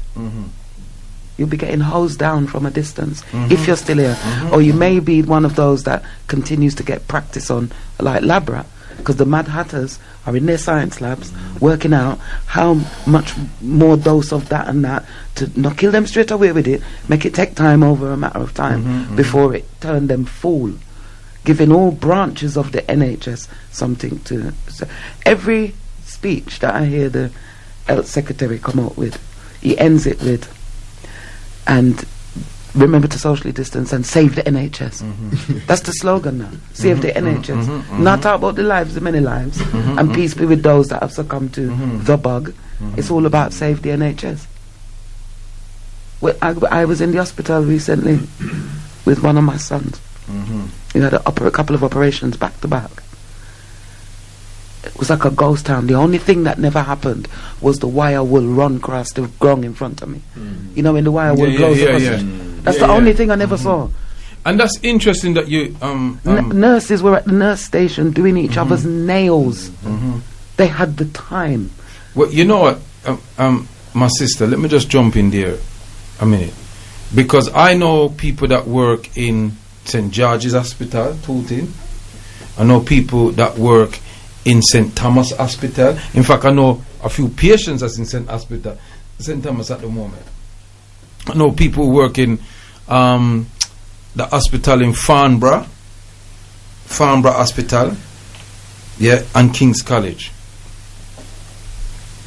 And them tell me, say, nothing no go so where them are telling no. Darren Valley, Lewisham, Mayday, you name the hospital, Queen Elizabeth. They're not over Because if you sit down and listen to the news, you would believe that the NHS them is inundated with people. They tell you say it's lie, no go so. They went and built a whole Nightingale Hospital.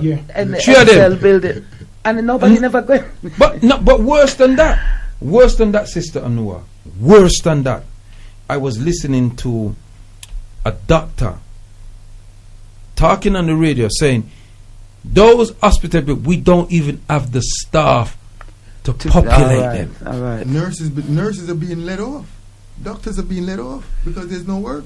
Listen, the amount of people in the first centers lockdown, between March and April, May, up to about June, they were calling out for people who's in retirement to come back in, and few African sisters going there and never come back out. Never come out. Didn't reach back home to their family. Came out of retirement to go and look about them. With nurses on crutches, with broke foot, I got to work because they can man the nurse station and they can do all these little bits. Who said it earlier? We're playing our roles in this big theatre show. We, the audience, watching them fit out the whole characters in front of us. But you see, this is the thing, you see, because they've told people to work from home if you can. Now, who are these people they're telling to work from home? They're not the painting and decorators. They're not the electrician. They're not the gas people. They're not the plumbers. The buppies. They're not the people. The refuge people. It's not those people. Who is it them saying to stay home and work from home if you can? It's usually going to be the pen pushers. The people that they expect to take over. Just like what Brother Leon said, we've heard about the chemtrails for years. I've got a brethren, a sister, she can tell you about the chemtrail because she studied. They've been spraying things in the air for decades. Decades and decades. You couldn't find a cure for the common flu or the common cold. Now, I know people who work in those biological scientific places, you know, that deal with viruses. The labs, yeah. And they tell you straight, you cannot find a cure to a disease in under a year. Doesn't matter how much money you pump into it. It's the process that you've got to go through, and the minimum is 5 years, and even after 5 years it's not a cure, it's a treatment. You understand? But they want to bamboozle people and tell people, well, this time, you know, all the brains has come true and they've pumped the money in, and you know, and the reason why it takes not just that, Prophet. Yeah. They've skipped animal trials. It skipped animal trials so straight to us. So where are the animals now? Where Lab rat. But you know anybody who get this? Yeah, you know anybody? Ella, you know anybody? That's been what? You know anybody? You know anybody that's gone for this? I mean, come on. Who really in their right mind is gonna go and get tested with this vaccine, not knowing what's in the vaccine? There are those. There are definitely those. I've heard from family members. There's 1 and 2 that's doing it. There's some that's doing it now.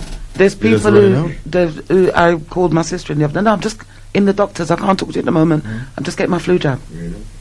I said, how many of them have you had? No, this is my 12th. No, I'm not talking about the flu jabs. I hear you, but there's people who don't care what's in these vaccines. They're skipping the test. Them no business. They're skipping the test. They're going straight to the vaccine. It's been given out and it's okay. Don't worry about me. I'm all right. You stick to what you're doing. And they're thinking this is going to help them to survive more in society. They feel like they're making a jump before everybody else. But we're waiting. We're hearing the first 100 people that took it voluntarily. No longer here. Got the 100 and something thousand pounds, signed the confidentiality agreement, all are laying to rest. And it's factual. It's factual. So our people need. We don't want. We need to. Come on, people. Use our capital. We saw that white senses. woman that collapsed. Yeah. The nurse. And now she's gone Them missing. said she, Apparently. them said she's gone and all. Let me just say my wife's a nurse, and over the last couple of days, they've actually brought the anti-vax to the workplace, and they're telling the nurses and the carers that it's here, and we prefer you to take it. And they're putting pressure on the nurses and the carers to actually take it. And my wife is kind of like saying, well, I don't know what's in it. I'm refusing it. But what she has done is she's taken the leaflet. There is a leaflet, and it actually tells you what's actually inside it. So we're actually studying that at the minute. Yeah. The leaflet tells you what they said is inside it, isn't it? Please make that information available to us if possible. Well, yeah. To be honest with you, I should have brought it out with me this evening. I have a disclaimer as well. She brought a disclaimer in as well. So I'm looking at the disclaimer and what it says, and you've got to go to obviously a www.org to actually find out more. But yeah, I've got my hands on it. It's at home, and I'll be sharing it with the team. Yeah, go on, Leon. Can I say one thing? They've got different ways of getting to take the vaccine. Now, the employers are putting pressure on the employees, and what they're stating is that the least thing you've got to be tested. Soon it's going to be you've got to be tested before you come into work. So they're going to be linking that to your pay, and the employees are quite fearful for obvious reasons. My daughter just had a new job. She's a teaching assistant, and she couldn't taste her food in the canteen. Well, that's because they're cooking bad. But they thought that was a COVID, so I sent them to get a test done. Now, we tried, not too hard. I got to the test centre, and they said, oh, got bad news. We've just completed our 500th test for the day, and we reached our maximum quota, so I'm sorry, you can't get the test done today. Hooray. So we drive around, come out, I speed up like Saskia and glad you see. So they said, yeah, oh, we can't book you in tomorrow because you have to phone again, give your details and run through the whole booking process, find a centre, and guess what? You could go again and find the details about this, that could work. So I said to her, next year, what you're going to do, school soon shut in 3 days, right? Why don't you just wake up late tomorrow, call in the afternoon when they've done the 500 quarter business and you can't get whatever. Long story short, she said, but Dad, January when I go back to school, they're going to make me bring the certificate to say I've had a test done, or I'm going to have to have a test done then before I can go into work to get paid. And that is how they're rocking it now. So there's different ways. Can I just come in there and say that the tests that they're giving you for this COVID, I went to Jamaica about just over 2 months ago, and I had to take a test, and I was very, very reluctant to take a test, scared, but I had to take the test. I had to go in there and do the test. So it's a joke. It really is. They put you in a booth on your own and tell you what to do. I didn't take the test. I just spat on it. Put it back in its bits and pieces and give it back to them. And within 2 or 3 days, yeah, Mr. Lawrence, you're free to travel. You haven't got it. So they're not really testing people properly. And the test is a joke. My wife tells me the test is an absolute joke. Well, I mean, when they say they're not testing people properly, I mean, we don't even know what is the criteria of the test.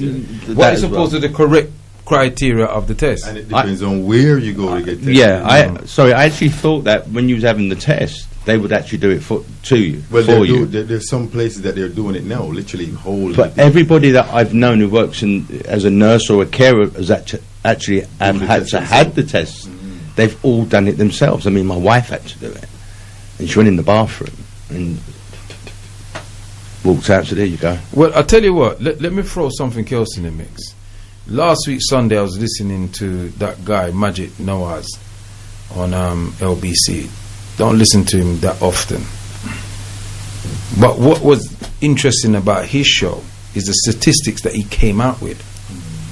Now, he came up with data statistics from the NHS stating that deaths this time in the last 2 years was more 2 years ago than it is now.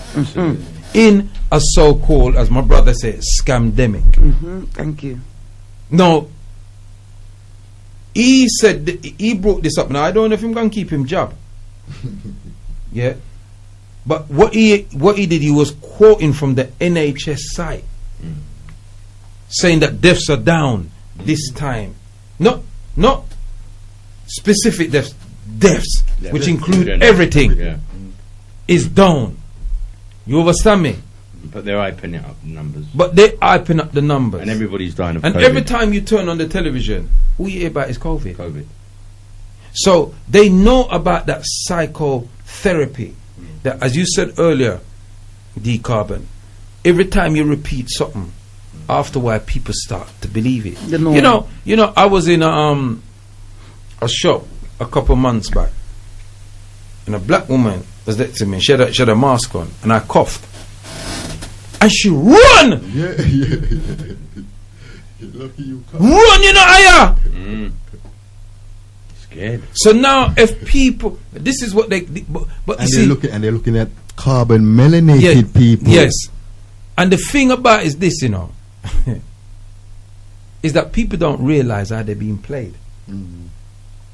Because you can. How many times have you been somewhere and you dip on the train, you dip on the tube, you dip on the bus, and people cough, them sneeze or everything? You say, why don't you put them on? But it don't bother you. Now all of a sudden, everybody's jittery. Yeah, and even you yourself, because I find myself out in public conscious of the fact that, I'm going to cough. You know what? Let me hold this cough till I walk back. Yeah. You know what? Give me the look. So it's playing on even our brain because we know what their response is going to be. Yeah, people are worried about them sneeze and all them something. You know what I mean? These are the reasons why some of us refuse certain modes of transport anyway. Yeah, absolutely. Anyway, we try to be in our own, say the term, autonomy. Already. When you already know the plague and the germs that follows a certain crowd, you do your best to don't be amongst that crowd. So them don't have the lurgies already. So when we strengthen up the immune anyway, we're preventing the necessity for cure anyway. So now that this bug and you has touch been on something there, my sister. Now go on, sorry for cutting. Sorry, go on. I was just going to say, now that the bug has been highlighted to be out there, it's given us reason. When would we ever be, I'm going to use the term allowed, even if though I don't want to have masks wearing to go anywhere? You think you could have gone in a bank with a mask, balaclava? I know them something there. They were stopping the youths them from coming into certain supermarkets. You remember? You remember? Get arrested. And look how they switch it. You couldn't wear hoodies on your head. No hoodie, no this, no that. That was a crime. And now, if you ain't got one on, you're the arch criminal. Yes. And watch the fashion play. There was a fashion play on the mask before this whole scamdemic started, and you had the celebrities again wearing it first, bringing it out, and a lot of people out there right now, y'all hear me, the ones out there, y'all are just wearing it for fashion. Take off the mask. Can I just say, tell me, the Chinese were wearing the mask like 5, 6, 7 years ago, and they've been wearing it, and they've been wearing it long before that, and they're still wearing it. Yeah, and if you see, but did they know something we didn't know? No. What you have to understand, the reason why the Chinese and those people wearing it is because they were going through an industrial revolution. They're burning a lot of coal, and there was a lot of smog in the air. Right.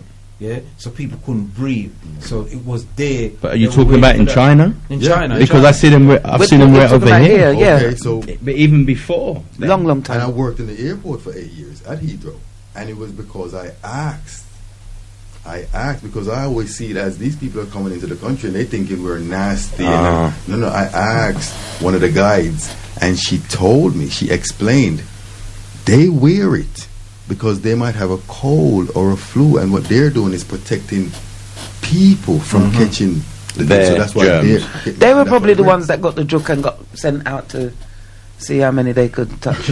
I'm just saying, we got to take charge of ourselves and be careful in any way. Can we just take a moment, right? We've been into the problem definition, but we want to bring some solutions. So while we have people like D-Carb in the room, can you just share some nuggets of knowledge, what we can do to protect ourselves? Not that we believe that the COVID-19 is real, but there's something attacking our respiratory system, and there's something attacking our immune systems, right? that is There's detrimental to definitely health. something attached Yeah, to it. so- There's so- no buts about that. What can we do, yeah, if we find ourselves feeling under the weather? And also, prevention's better than cure. Okay, some of the things I learned recently from you, so And yeah, as I touched on Sister Noah's show earlier, it's all about boosting the immune system, people. This body is a temple, like the ancients said, like our ancestors said, Imhotep all day, the father of medicine, who first, not Hippocrates, Imhotep, the multi-genius who cured every disease with herbs and spices. And we're saying the body is a temple. You give it the proper minerals, nutrients, the enzymes, it will do the rest. The blood is the life of the body. So boost your immune system. Get the herbs. Get your herbs. Drink it. Read up on the herbs. If you want to go, I've dealt with at least 3-4 COVID patients already, signed COVID. These people are Where you fine. get them feet? Where you get them feet? Straight body Messiah. Straight body Messiah. Straight. It's got the neem leaf, the bark of the bitterwood, and the vitamin B17. You're getting all the antioxidants that boost the immune system. You're getting all the anti-inflammatory, anti-venom. It's unbelievable. So boost the immune system, and if you can't find it, the body Messiah is there, people. I've got over 3-4 so-called COVID people that's running around now fine. All the members on the team, they drink it. They can testify to the health benefits. Sister Noah as well. Pissing out prostate cancer, the men them. There's an epidemic, or supposed to be an epidemic in the UK with black men in prostate cancer. 1 in every 4 black men. Come and get the body Messiah. Reach out, Question. Google it. as we're talking about respiratory, yeah. What if you have an episode where you're struggling to breathe, you bring up mucus, you feel like you're choking and getting short of breath, yeah? What is the best, quickest thing you can do rather than calling 999 and getting yourself killed off in the hospital? Well, everybody I've known that's had that and gone into the hospital, I've only known one person to walk out. Out of the 10 and the 20s. What can you do? So the greatest thing is what you want to do is going to clean the bronchotubes. Yeah. So you want to steam people. Yeah. Steam. Get a big pot. Get the water in there. Throw your lemon. Throw your garlic. Throw your onion in there, and just sit over it and steam. You'll be okay within a few days. And am I right in saying that the mask is not doing our immune system any good You whatsoever? just took the word straight out of my mouth. I wanted to bring this up earlier, and it's Leon has just given me a reminder to say it, because for the last, I don't know how long, I see people driving around in their cars with the mask on. I see them walking down And the then road. one sit down in the car. And they're walking on the road, right, with the mask. And the thing about it, the mask is not just over the mouth, it's over the mouth and the nose. And it can't be doing the immune system any good whatsoever. So, you know, I tend to tell people if they're going to wear it, don't cover your nose and your mouth. Just perhaps cover your mouth if you have to, because if you're going to sneeze and you're on a bus and you don't want, do you know what I mean, to catch that kind of attention. But I do believe that the mask is not helping the immune system whatsoever. One of the facts, before you go, D, one of the facts that's come out is that when you're breathing out, it's waste to your body. Toxins there. You're breathing it out. So putting the mask there as a barrier to stop it from travelling is going to go back into your system. When we see doctors and surgeons and people wearing masks, they wear it for 5 minutes or to 2 hours or however long the operation's going to last, or for however long they're attending to that particular patient. When they finish with that person, they change it to another one. They bin it into sanitary bin and seal it, and then go in for another one. So for every person they see, that's another one. They actually do it. I'm not saying whether they do it or not, I'm not there. But that's the practice, that's the training. Now, if you're going to have a mask from last week, and it to his fashion statement, knowing it make out a Kente clot and all of this stuff, and you got it in the same pocket, taking out, and you're putting it on, taking it. You know how much bacteria is on that for you to go into your throat? That's what you're going to save for yourself. Forget what you're going to then transmit to other people. Or don't forget, because the people are in your close vicinity. So we're going around wearing germs on our mouth, covering, as you said, it's covering the mouth and the nose. So the advice is leave the mask at home. Allow the mask. Allow the mask. Allow the mask. You're outside. Every time I tend to go into the supermarket, I always get collared. Have you got a mask, sir? You can also wear a scarf. But yeah, I do. I get collared in my local supermarket. But in West London. Some of the shops are not letting people in. So, and my local shop is my local supermarket. It's not letting a lot of people in, standing by the front door. Yeah. And I have asthma, so I carry my asthma pump and I just hold it up like that and just carry on walking. So that should give them the message. And you, just by telling them that you're exempt should be enough. They should not be arrested. I don't really want the long argument. If the truth be told, I'll just take my inhaler out and I just hold it up like that, and that should say enough. Right, and then you got the difficult ones who you need to sanitize and you need to do all this and you need to. The minute they start spraying that, the spores from that is flying up into your throat and causing the can't remember what the hairs. I just got some. Sorry to cut you, sis. I just got some statistics sent to me from the historical UK yearly death statistics from UK Government Office of National Statistics (ONS). Now, in 2013, 506,790 deaths were registered. In 2014. It was 501,424. In 2015, it was 529,655. 2019, it was 530,841 deaths in 2019. You know how much deaths it was this year? About 70,000. 511,883 deaths in 2020 up to the week of 47 2011-20 almost 20,000 less deaths than last year. And go and try and find that on-day thing for who has been dying now. When you break it down, how much people have died from flu, influenza, the numbers were cancer, can't find them. Cancer, find the numbers in the beginning and all them thing there. But the key thing is deaths.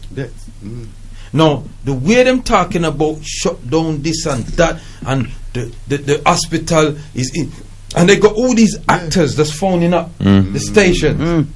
Actor doctors, actor scientists, they're actors. Here is the statistic from the ONS. Can I say one thing? I think we need to use uncommon sense, and we need to question everything, be skeptical about the figures, because they pluck them out the air. And I think you'll find that what they're doing, what they're trying to bring on in the way of the vaccination, which really is the imminent threat, there's no correlation to anything. It's not pinned to anything. Okay, they just want to force this on us, regardless. Because normally when we grow up, if you do something wrong, you get chastised, you get a clap, and you get punished. And there's a correlation, so that you do something and there's action reaction. But right about now, they're just making it as they go.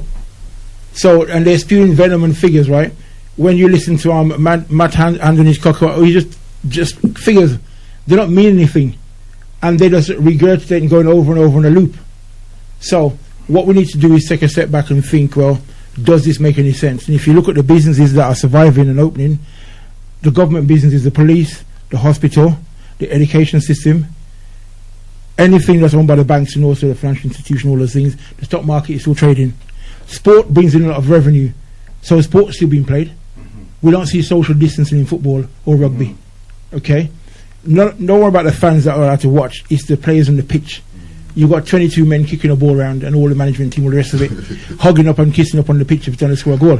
But only 20 people can go to a funeral. Yeah, but don't worry about social distancing there. Only 30 people can go to our wedding. Right, and it's strange though that they've skipped the animal testing.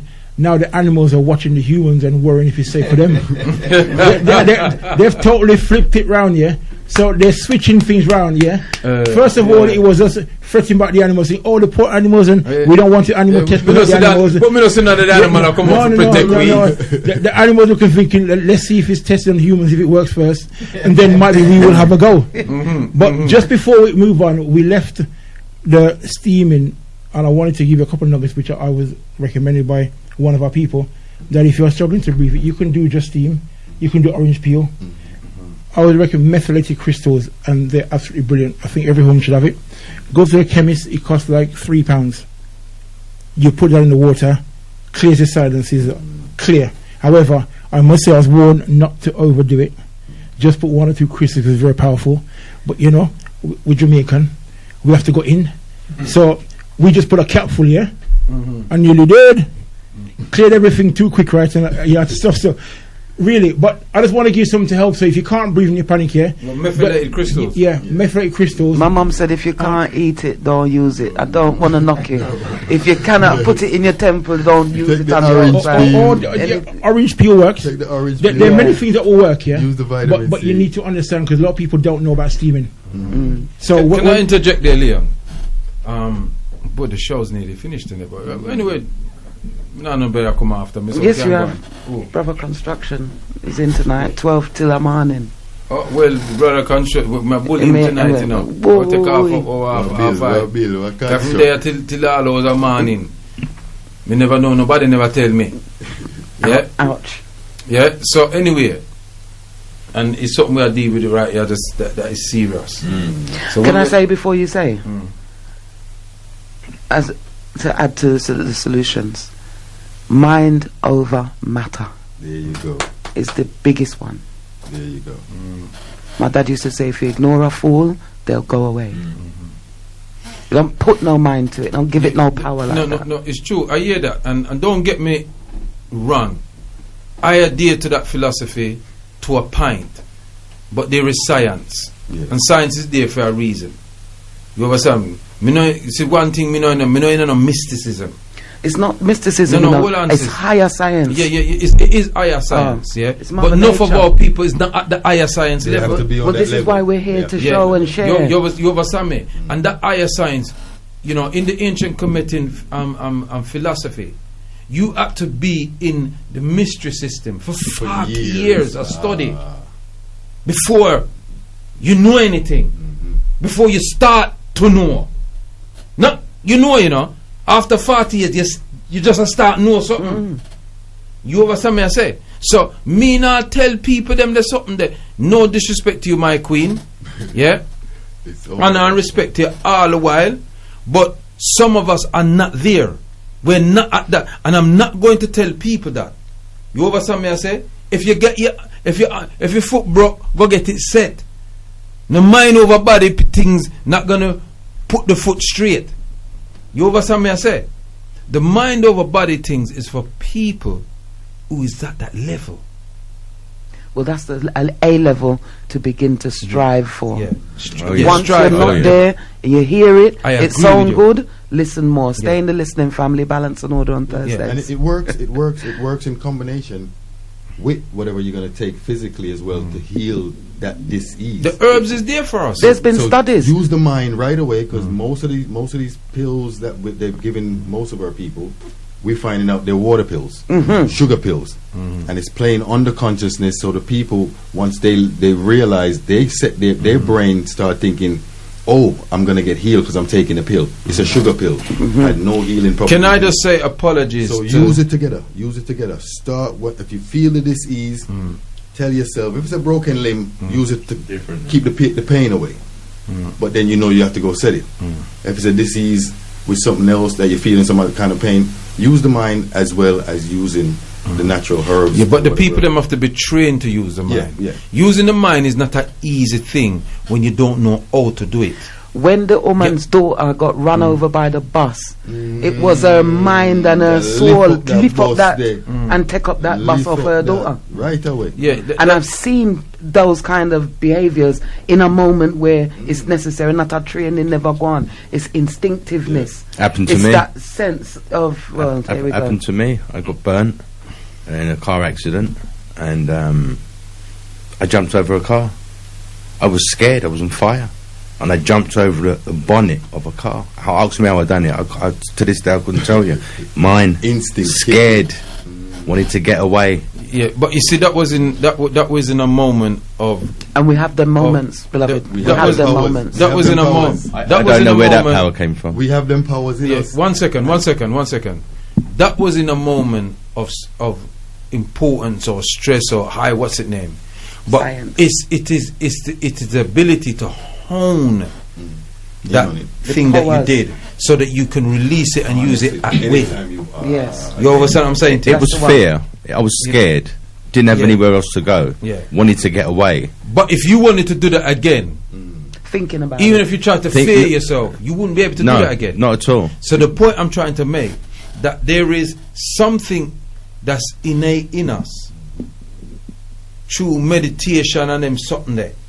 You might be able to enhance that ability to do that again, but it's somewhere dormant inside your mind, inside your body. Because remember them saying, that we only use 0.00 fraction of the power of our brain. You We are, understand what I'm we saying? are capable of a hell of a lot. Yeah, We and just don't- capable- It's you got to tap Yeah. into it. But you have as to you, be as able- you said, very importantly, Yeah. them say. Yeah, That's what them say. yeah, When you know better, you can do yeah, better. yeah. And it's But- about opening the mind Yeah, to but it's house those yeah, thoughts. yeah, but what I'm saying to you, my sister, is this, yeah. That I see me not in a mysticism business, yeah. A real thing me I deal with. It's either me can do something or me can't do it. You understand? I'm not fool myself, and I'm not gonna fool the people. I'm not gonna tell them you can do that. I will tell them it's possible. It's possible. To do that. And there is evidence of people that there's people that can levitate themselves. We supposed to be able to do that, but we don't know how. How? You see, when you know if it does something, you understand me? See, if me know if it does something, then me can show you and me can reason with you how to do it. You understand me? I know what my capability is. You understand me? And I admire other people's capabilities. And not because you can do it, don't mean say me can do it. I probably don't have the capability to do certain things. You understand me? I say Is it not a mindset? It's the levels. It's the mind. It's the levels. It It's what depends is how far you where willing you to are. train. But we're not going to limit Yeah. ourselves either. no, we're not gonna Limitless. like for Limitless. example, no, right? More decarb. We only have a few minutes. Russell said, "Listen, I want to apologize to all the people them that's been calling in, but I wanted to give the show to the people them in the studio for talk, and I didn't want no interruption. If you give me 2 more minutes, Russell sing I see you. Just hold on there. Yeah, where's something there? Just hold on, and I will come to you. Cause I just want the people them in the studio for talk. Just hold on the Russell sing. Stay there. I'm not bringing levels up yet. I can bring in if you can hold on. You call from Jamaica, so I'm gonna let you come in. Yeah. So I'm not here to bamboozle the people them about things that I'm not affricated about, and I'm willing to learn and listen. Yeah. I know that there's a lot of things that are possible, and as melanated people, we have the ability. But it's like what I said earlier. If we don't understand where we're coming from, we don't understand where we are, and we don't know where we need to go. Yeah? Alright, let me bring in Russell Singh. Russell Singh, where you say? Hotel. Blessing, Prophet Kwaku. Listen. Blessing to your studio guest, Empress Anoa, Brother D, and the whole family. Rise up, brother Russell Shing. I always say, my brother, in the presence of the Most High, the Supreme Creator, blessing to our family right across the globe. Well, we've been tuned in from the offset, and what Empress Anoa said, you see, we don't separate our spirituality from our physical, mental realities. We have learned over the years that spirit and physical reality, they goes together. You cannot separate them. So when one speaks of spirituality and cannot show me the action of what he speaks of, then I know that he's only a believer. He does not know the true spirit that is in him.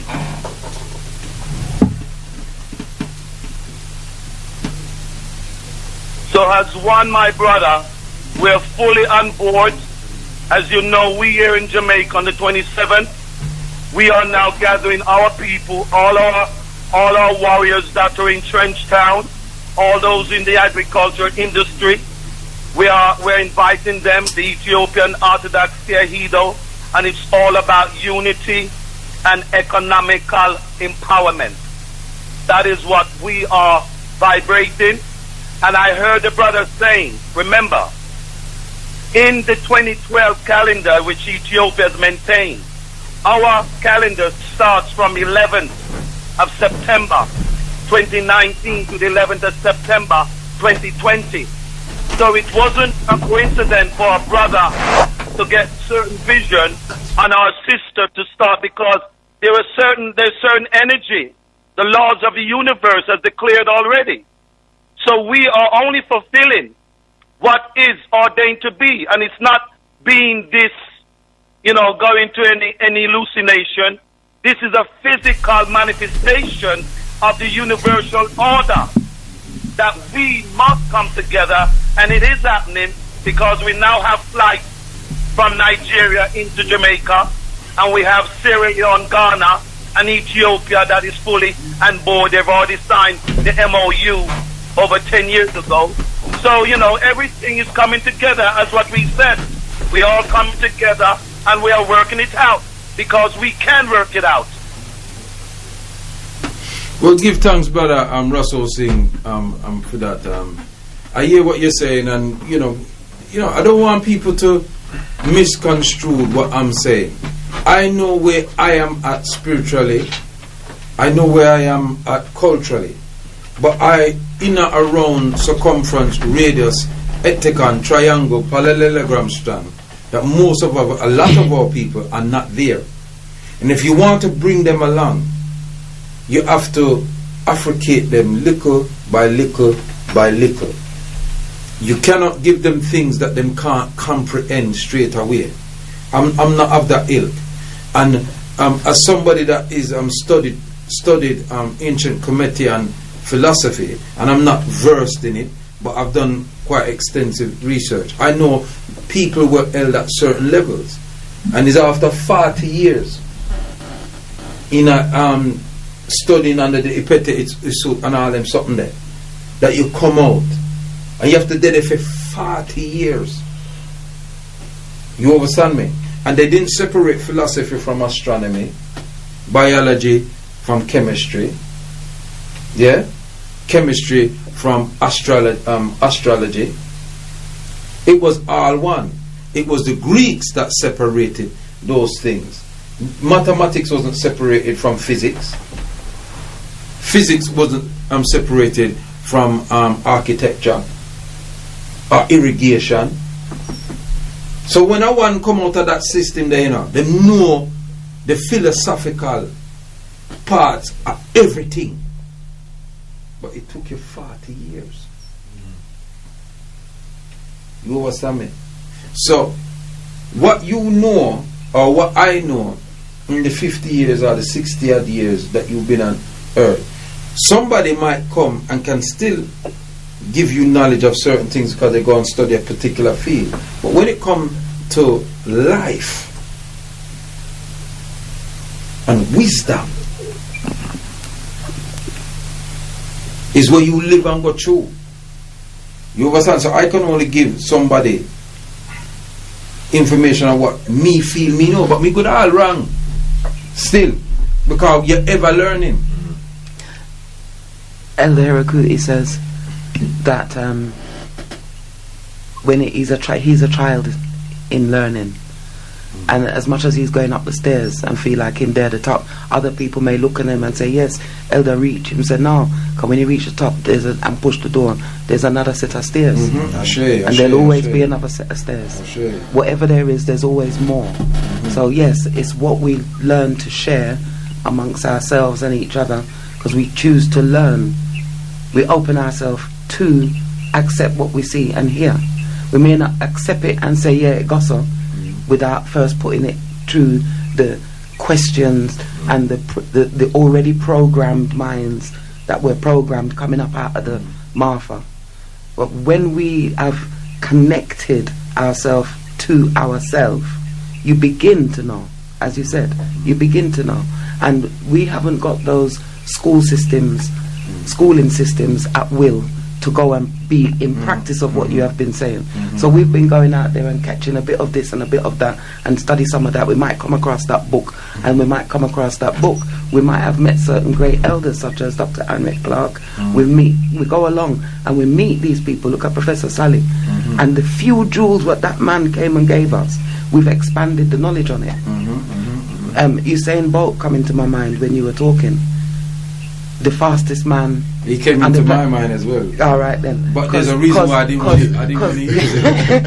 He came into my mind, but there was a reason why I didn't want to use it. But that's what so we in tune says, because it definitely coming on my mind, you know. All right then, you see. But I didn't want to use him as an example for a specific reason. I thought about him now, when Leon said. Now, in the scheme of things, I mean, we're echoing here, so you can just turn down that mic, the guest mic, right? The speed at which he moves. How much second? 9.5? 9.35. 9.35, something like that. 9.35. Whoever ran that recorded. Now, it's the same human body, it's the same legs, and in fact, they claim that he's not even designed to be able to move like that. Fast, yes. Right, but he broke the barrier. But remember what you said to me earlier, that are them. Right. Which is why them will always come in quotes. Family, you can't see me because I didn't sign up for television. I signed up for radio. Well, remember saying him tall like the Maasai warrior them, you know, and them man they run down lion. Wait no, and cheetah. You understand what I'm saying? And save themselves. So and they fight cheetah and lion with a stick. Yeah. Not necessarily stick. Yeah. They beat them and make certain noise and make certain movements. And the creature will fear it. Right. So why I said that is we have to teach ourselves how to expand out of that box that them put we in. Generationally, we've been put into the box. So we broke out. Our parents would just say, keep your head straight and mind your own business. And when you're walking on the road, don't look on them and don't catch eye with them. And give us all the rules on how to manage our day when we go outside. Give us all the rules to submit. And what did we do? Submit to who? You talk to. I've heard you say how much fire you're burning inside here and them reggae and all of this stuff. We have to know that there is an outside from in the cocoon that they placed us in. So our mind, yes, it shrank. But when we come across people, no, never. No, when I say right. No. Not shrank as such. All right, let me check. No. The knowings. Stick up in there. When our generation was a rebellious generation, me know that. Because all the things my mother and father said to me, never follow one thing with them say. About turn it and look. Which is the point I'm making. It's the point I'm making. Our generation come and broke out of that. Yeah. And there ain't no more now. We said no. Just like the films I keep saying to watch. Planet of the Apes, Dawn of the Planet of the Apes, The Rise of the Planet of the Apes, and War for the Planet of the Apes. To learn how to say no and make that stand. If you don't stand for something, you fall for everything. And that's just well, I don't need to watch the Planet of the Apes with that. Hear me out. Just read J.A. Rogers. We can read, but we can get the message. We can get a training. Sometimes the irritated genie. Sometimes the apprenticeship. Jacob Carovers. Yeah, Black Jacobins. Them the book. When you read them the book, they teach you off. Say no. All right, good. And it gives you a story, and it gives you the facts, and as they've been recorded. What I'm saying is, sometimes, just like when our parents gave us the proverbs and gave us the twist talk, and it's 35 years later, it clap you in the side of your head, and you remember what them did say. You can't hear, you will feel, and all of the other stuff. We get it when we sometimes see it in front of us. Sweet, and they go run them belly. We're sweet, you go and sour you. That's a consciousness. That's a consciousness you rose into. That's the consciousness your brain has got to, and we do it from babies. And I'm sure y'all heard the term where the Vatican Pope will say, "Give me a baby from birth till the age of 7, and that baby will be mine forever," because they know the reputation, they know what they're going to pump in that baby's mind. So yeah, we get Sister, I know, but it's higher levels. It's higher levels. It's the higher levels. And he's saying the same thing. Mystery schools. That's what the mystery schools taught. the higher levels. So yeah, continue, sis. I said all of that to say we have to begin to have that value of self. We have to begin to place the value for self, to want to know, to be involved, to be a part of the greater whole of us. We talk about the fragmentation so much, and then we talk about unity so much. The doing part of that is what is necessary, because we do fragmentation very well. We do fragmentation very well. They've got us trained in postcode, as you mentioned earlier, which is fragmentation on a great level. This street not out to that street, and this street not allowed to go past that corner. And if this, and none of them no pay council tax. It's their ends. It's their ends when nobody have no shares in it. I'm just saying what we're gonna do on Sunday. But it's not their ends, because when the eradication come, them behave themselves. Church most. Or they run. Church most.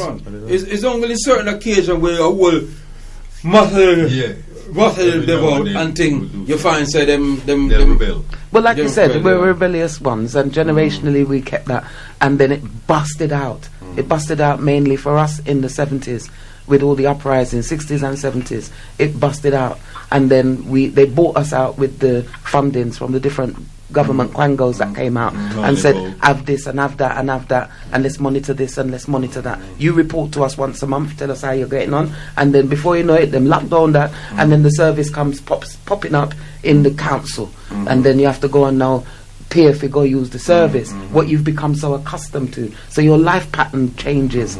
And we're talking about the UK, yes, but all around the world, wherever we are, there's a set of controllers, fat controllers, that just need to have us doing what they choose for us to do as and when. So in order to stop that happening now, we have to begin to pay attention to our business. You said some very important things there, my sister, and I want to make a very, very, very serious statement here. We are not going to change nothing in this moment. It's not about that. What we're going to change is the future. We are doing what our ancestors wanted us to do. When they were not do what them do. And we never even born, or we were some little youth. You understand me? So we now have to train the next generation them where I come. And I don't think that we penny that enough. You understand me? That's why I have been involved in institutions that I've been involved in Nubia African Community Foundation School for 30 years. Because we got to think that far ahead. And it felt like yesterday. We have to think like what Marcus Garvey said. He said, we will wait patiently for 200 years if need be. That's how far we have to think ahead. 100, 200 years time. So we have to be impregnating the minds of our children, to impregnate the minds of their children, to impregnate the minds of their children, to impregnate the minds of their children, to impregnate the minds of their children, so that we can rise to where we need to be. Russell Singh, you want to come in quickly and land? Yes, I would love to come in, Brother Kwaku, because what I'd like to say to our family, we do not have that time, Brother Kwaku. The only time we have right now, those of us who is in this frequency, and I'm now calling up on those who are born in the late 50s, the 60s, and the early 70s, whether you're in a wheelchair or on your crutches, we are the one who has life experience. We cannot allow the next generation to bring this to a conclusion. We must do that before 2030 of their so-called calendar, which is 2021 in Ethiopia. So by 2021, we're now in 2013, 2030 of the European Jacolian calendar. We haven't got that time, my brother. What now has to happen? Action. There's only action. And the action must define our spirit, which is incarnated in us. And we're not going into no illusion realm. We haven't got that time. And the only way we can save the future generation, we, the fathers and the grandfathers, unfortunately, and I'm coming up to my 59, I am still healthy. I know that I'm going to be on the front line. And I know that there's many brethren, there's many lions out there, as you know. As you grow older as a lion, you get very wise and smart. The young lions are misguided, and so is the young lionesses. So we need the mature lions and the mature lionesses to come to the front line, because that is the only way we're going to save our generation. That is the only way we're going to save humanity. We haven't got that time. We have to take action on the 27th. That is moment of unity. 27th, we're calling all our people to take action. It is not about discussion. It is about action. We haven't got that time, Brother Kwaku. The grandfathers and fathers must take responsibility, because the generation that follow us, because we did not take responsibility in certain areas. We used to watch Africa being murdered as if it was another continent, had nothing to do with we. But now we've learned through life experiences that if we do not make the change, our generation... I got to stop you there, brother. I got to stop you there, Brother Russell Singh. I disagree with you totally at that last statement, that we stood by watching Africa being killed as if it was another area. That's not true. Even in the country where you come from, the music that came out of that country, we've had African people then from the continent saying that it was the music from Jamaica that helped them in the revolutions that they created. We never forgot our people in Africa. We demonstrated here. We demonstrated when I go on with them things out in Sudan. South Africa, all about. Professor Saleh was on that march and demonstration with us at the Sudanese embassy. We nearly about 1,500 that we got on there. So I don't accept that, beloved. That's not true. My brother, the majority of our people have been subjugated. They are like lambs to the slaughter throughout the 70s. And as what you said, we know that history. It was Jamaica and Cuba that came together to fight the war against the Portuguese in Angola, Mozambique. So we know what we've done. But what has never happened, Brother Kwaku? The majority of our people that was in captivity, many of our people was all right. That is why we have allowed them to get away with so much, and that's what they've done. So do not think they're not conscious, because history is there to show us what we have done. Yeah, but how many people are studying? I mean, you know. One second, beloved. Let me strike a balance. No, one second, D. Carbon. 1 second. It is a misnomer to assume that all of our people know what we know in the studio. That's just a madness. I'm not even going to entertain that something there. Yeah, what me know today, me never know 50 and 40 years ago. Me never know that 30 years ago. 35 years ago. What me know today. And so it's a misconception to make that statement. And there's been and I feel without you I know you're not doing that, but it's the only way I can define what I'm saying. It's a bit of a disrespect to those ancestors them who has been struggling and fighting to affricate us about these things over the decades. You know what I mean? No, man, we can't accept that at all. Alright, we have another caller. Hold on the Russell Singh. Me not cut you off, you know, but yeah, hold on, King. Me just not agree with you, and it no make no sense me and you have any debate about that. I'm 821, where you say? Yes, sir. Rise up, Prophet Mobility. Rise up, Sister Honora. Rise up, good evening. Rise up. With that, Jeff? We have a guest. Yes, sir, Brother Jeff. Calm us slowly for you on this fresh Friday morning. This Sunday, I'll be there Sunday. I'll be there, Kings. This Sunday is an important day for us.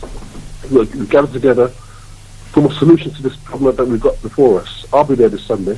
After the Quran, look at our son. I mean, again, as someone said, don't fear. It's a numbers game. If we come in the group, and have to have each other's backs. That's the key. It's a number game. Yeah, we have to have enough people. I totally agree with you, brother Jeff. The people them we have to turn up. If we turn up, we're nice. If there's only 50 of us there and 100 of they will come and they will bully us.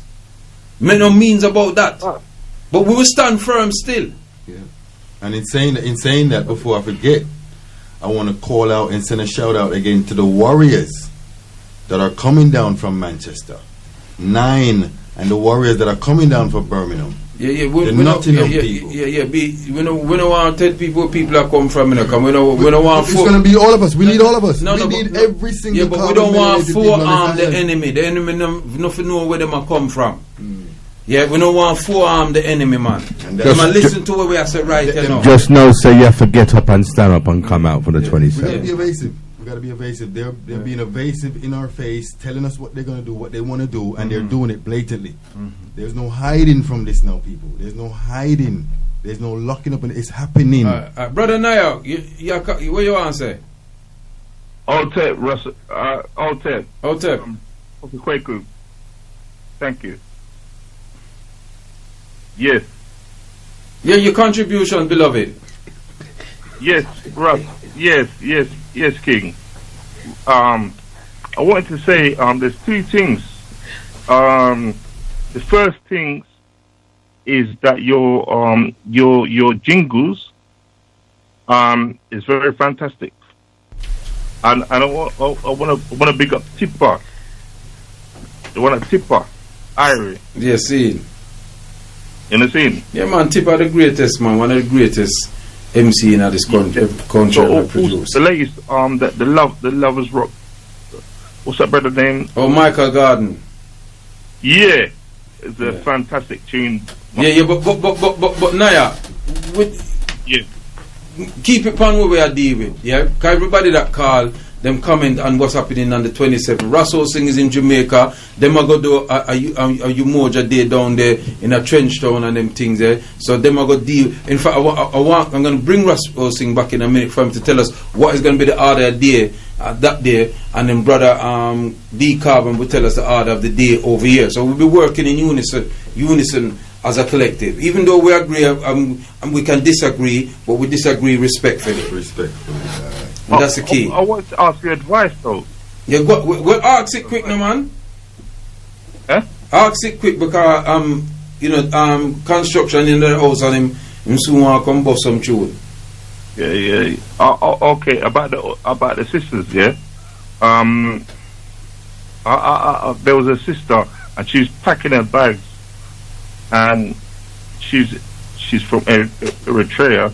And I never actually spoke to the sister, man, and I'm just like gutted. Listen, brother Naya.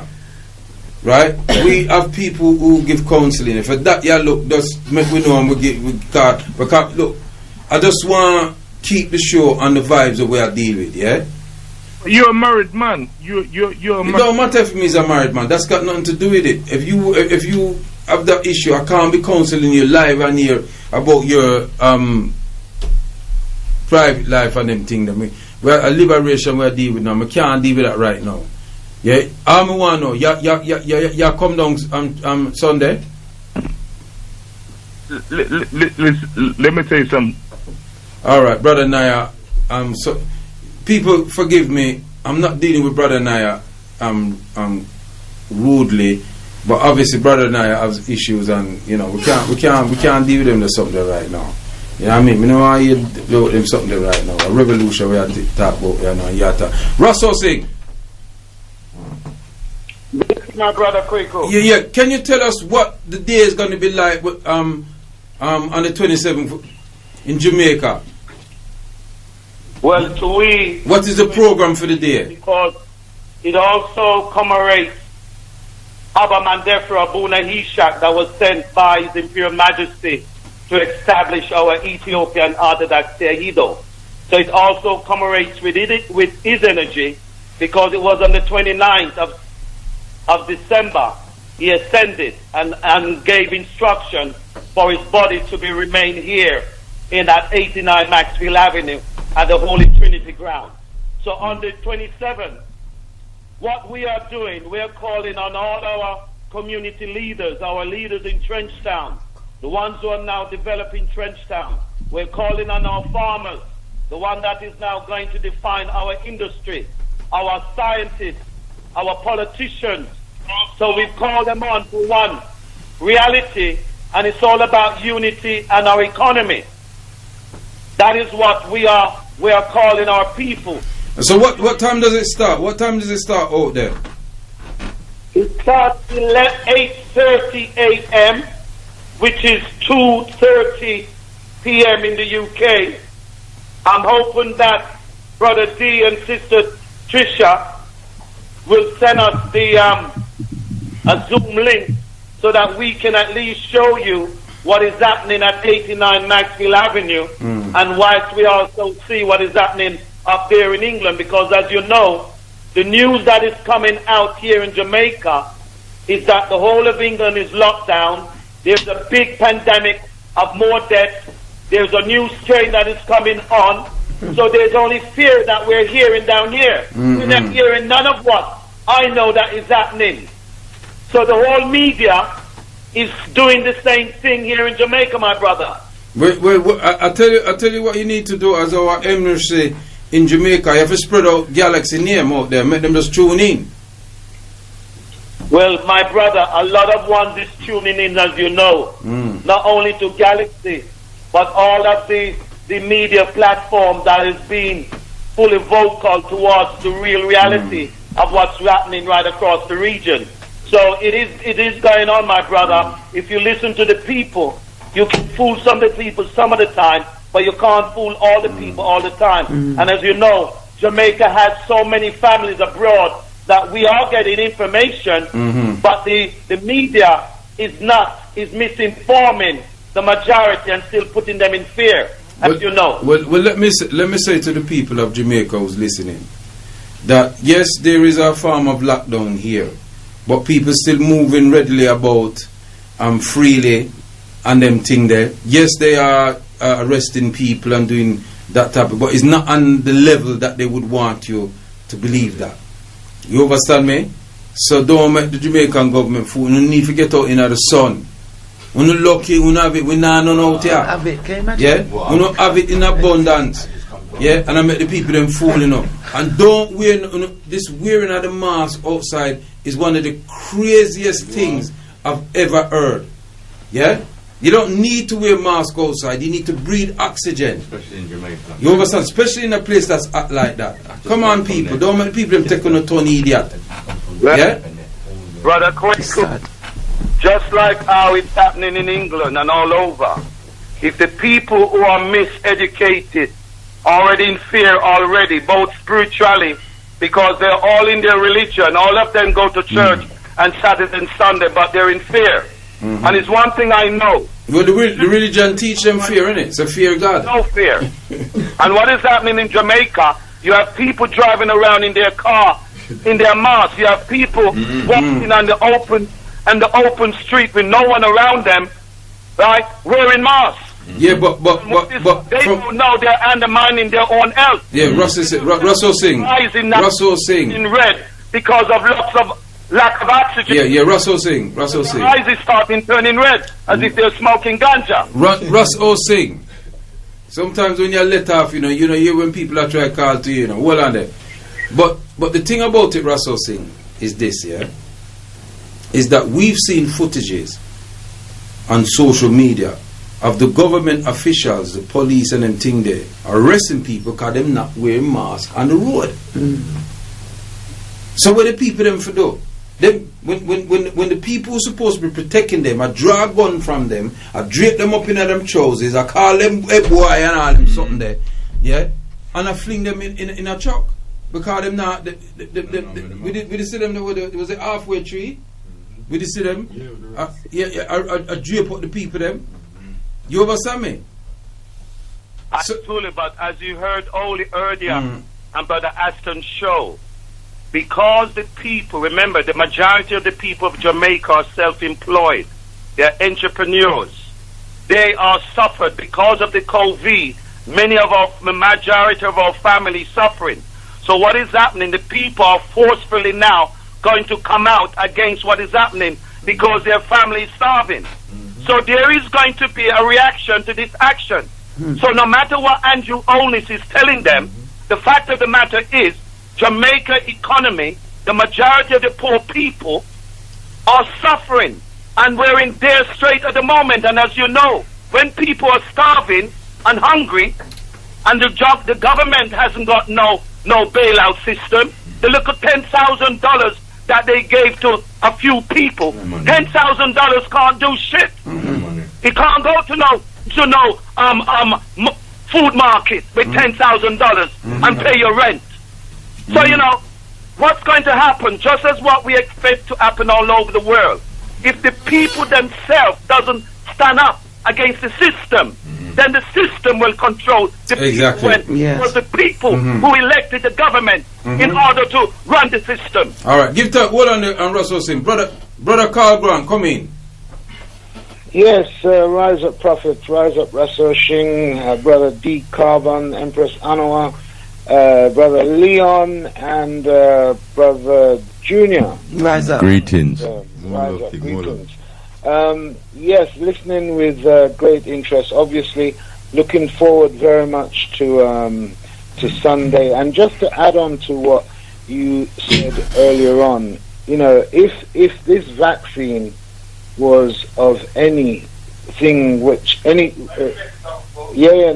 anything to do with how they're portraying it, they wouldn't be giving us any priority. The elite would be making sure, absolutely sure, that they get it first, especially before it run out or anything like that, or before the first batch, the second batch, whatever. So we only need to look at that in order to arrive at a conclusion that this cannot be something good. Brother Carl, while I got you on the line, and I know that I'm cutting you because Brother Construction is coming very soon. The police have been issued new powers. Could you tell us what our rights are under that? Well, as Brother Decarbon has already said, just like when we conducted the reparations rebellion,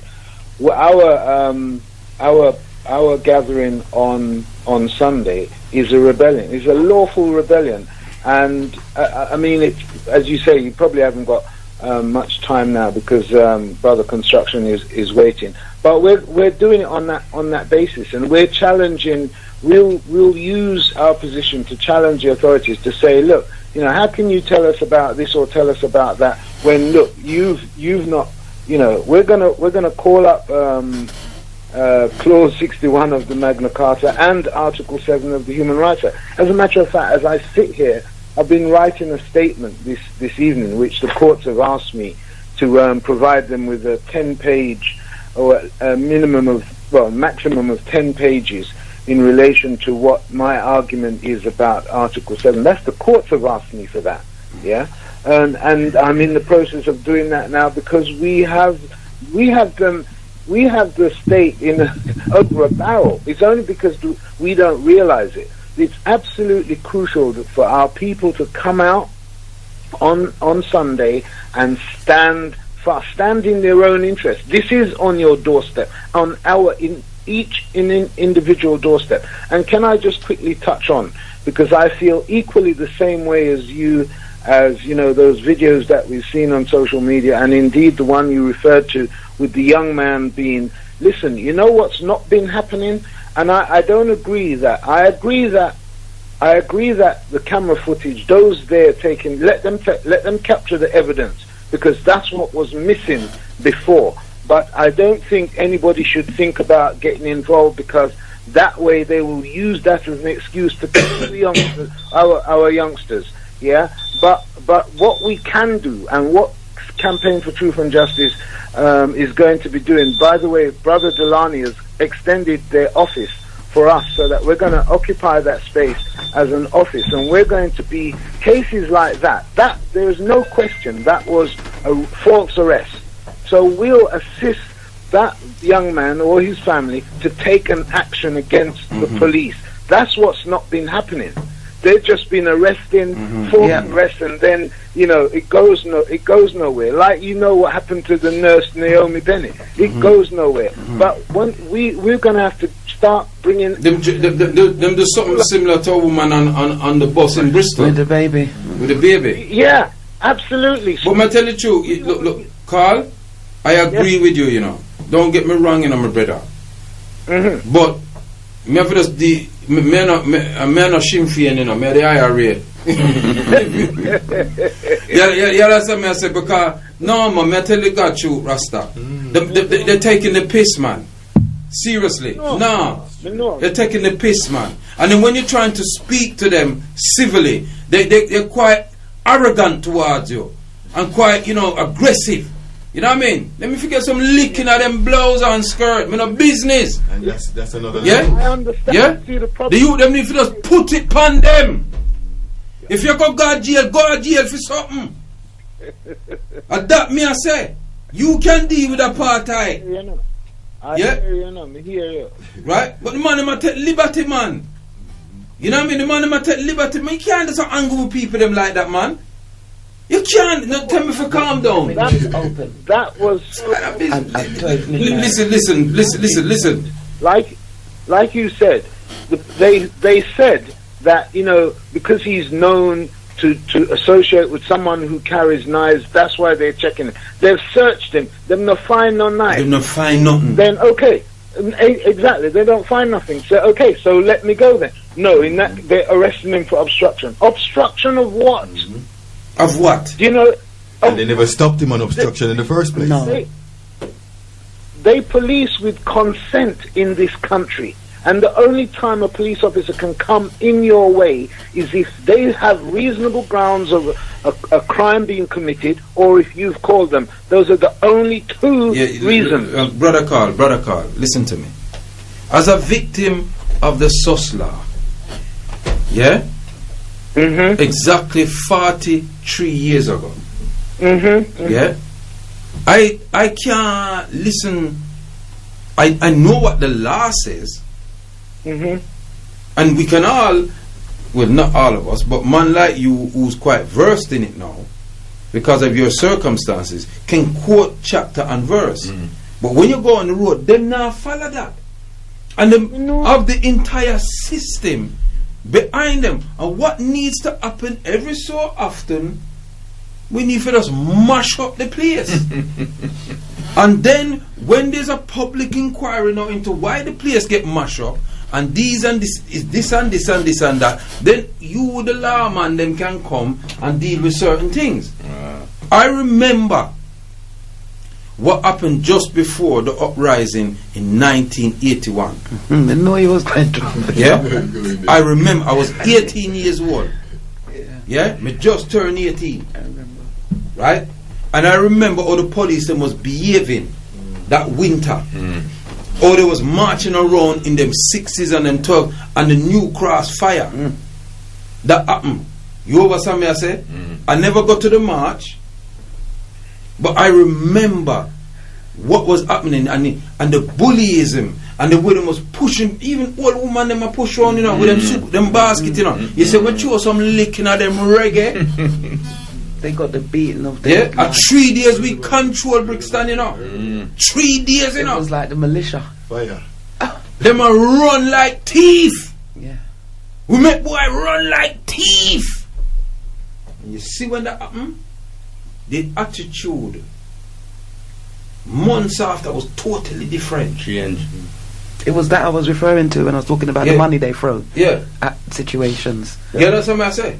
So the point I'm trying to make, there comes a time when we did up on the plantation, there was man like brother Carl, and negotiate, and say, well, boy, master enough to do it, and so them can't do it, and this and that, and we hear all of the story them. But there come a time when I say, fight with that. We could chop up them BCG. Enough is enough. Yeah. Look, I'm not saying. I'm not talking against that. I'm just saying. We don't want just one-off victories and so on and so forth, because they'll just bring in laws giving them rights to do this or do Brother that. Carl, I agree with you 100%, my brother. But hear me, I said to you. Me I go cut in on my brother. So, hold on, brother Carl. Hold on. Hold on, brother Carl. Me hear you, my king. And that is one avenue of the battle. Yes. And I would, listen to me, beloved, and I would definitely support you. 100%, brother. But if we could murder some of them boy, them forget some fire in them blouse and skirts. Yeah. That me I say. Yeah? Right? How much of you them lie down in a jail now, asleep on cold concrete and bed and all kind of something going in a jail 20 odd years, 30 odd years. For kill them own brother. Yes. For what? Just because they come from down the road. And the man them who are fast with you, who are take liberty with you, who don't know nothing for them. Fire, throw something in them blouse and skirt. That me I say. Exactly. Yeah? For bring some equilibrium, you know. Yeah? Them said, people say 2 wrongs don't make it right. 2 wrongs make it equal. Right. Yeah? Now turn the other cheek again. And my heart may deal with reciprocity. It's a balance. Balance. Balance. Stop the abuse. You understand what I say? Because listen, you're dealing with a people, you know, who's not following the very laws that they made. They have never honored a treaty that they've look them trying to make it look like it was the European Union, France and all Belgium, and it was Britain that created the European Union. That's why they had more rights in the European Union than any other country. And give it more money. You understand what I said? But they want to make they fooled the British people to think it was the French, the Polish, and it was them, Churchill and him brethren them. And them the man they set up the European Union. Well, you know what? You're well versed because, as I said, I'm sat here and I was drafting this document and I was researching all of that. And yes, indeed, it was Churchill, and most of it was drafted by British lawyers. So you're 100%, and you continue to surprise me with your level of knowledge. And that is why I say we pick up the tool, the same weapon with them draft, pick it up because we know about it. Pick it up and turn it round and use it on them. And I agree with you, brother Carl. But listen to this, beloved. Listen to this. And you just said it. They will make up a law to change it. You remember when? No. This is what they do. They can't do retrospective. When you understand the law, they cannot change. Like, for instance, now, we know that come January the 1st, things is going to change with this. Them being out to they're already revising the Human Rights Act and so on and so forth. But for instance, like the matter that I'm involved in, it's not going to change a thing because it's from previous. But if from January 1st onwards, the matters will change, and if a new case come up, it will apply to the new circumstance. But look, I'm just. Brother Prophet, I agree with you. I'm just saying that if we understand how to use the tool and we understand the mechanism of it, because at the end of the day, if we employ it and it doesn't work, then we're entitled to say, dash that where? Because you said that it was supposed to do this, and if it didn't do that, then you're not required to obey it. That's coming from even the Magna Carta, clause 61 of the Magna Carta. But the Magna Carta, what we have to be very, very mindful of about the Magna Carta, that the Magna Carta was a treaty between the dukes, the duchesses, the lords, and the barons, and the royal. It wasn't the ordinary people. I'm not quoting it as though it's law, and I do understand what you're saying. But the rule of law today is based on the principles of the Magna Carta. That's the only reason I'm. I know that, beloved, but I think we must be very clear about the Magna Carta. Yeah, that the Magna Carta is something that the Baron and all them people there, and who the elites made agreement, and the what they call the peasants at the time. That's how they view the peasants or the vagabonds. Yeah. Well, the treaty them never have no say in it, you know. Yeah. right? A Cromwell and all them boys and all them and all them man they come with certain things, and the royal family and all that. It was the battle for the control of power amongst the elites, and we still have that battle going on today.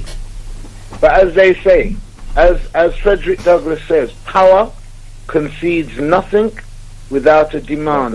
It never has and it never will. That's what I'm saying. If we don't use the mechanisms that's in place to create that demand and make that demand, then they're not going to. You can say it or do this or do that, etc., etc., etc. As I said, if we bring violence to them, and I'm not saying no. Listen to what I'm saying to you. No. Listen to me carefully.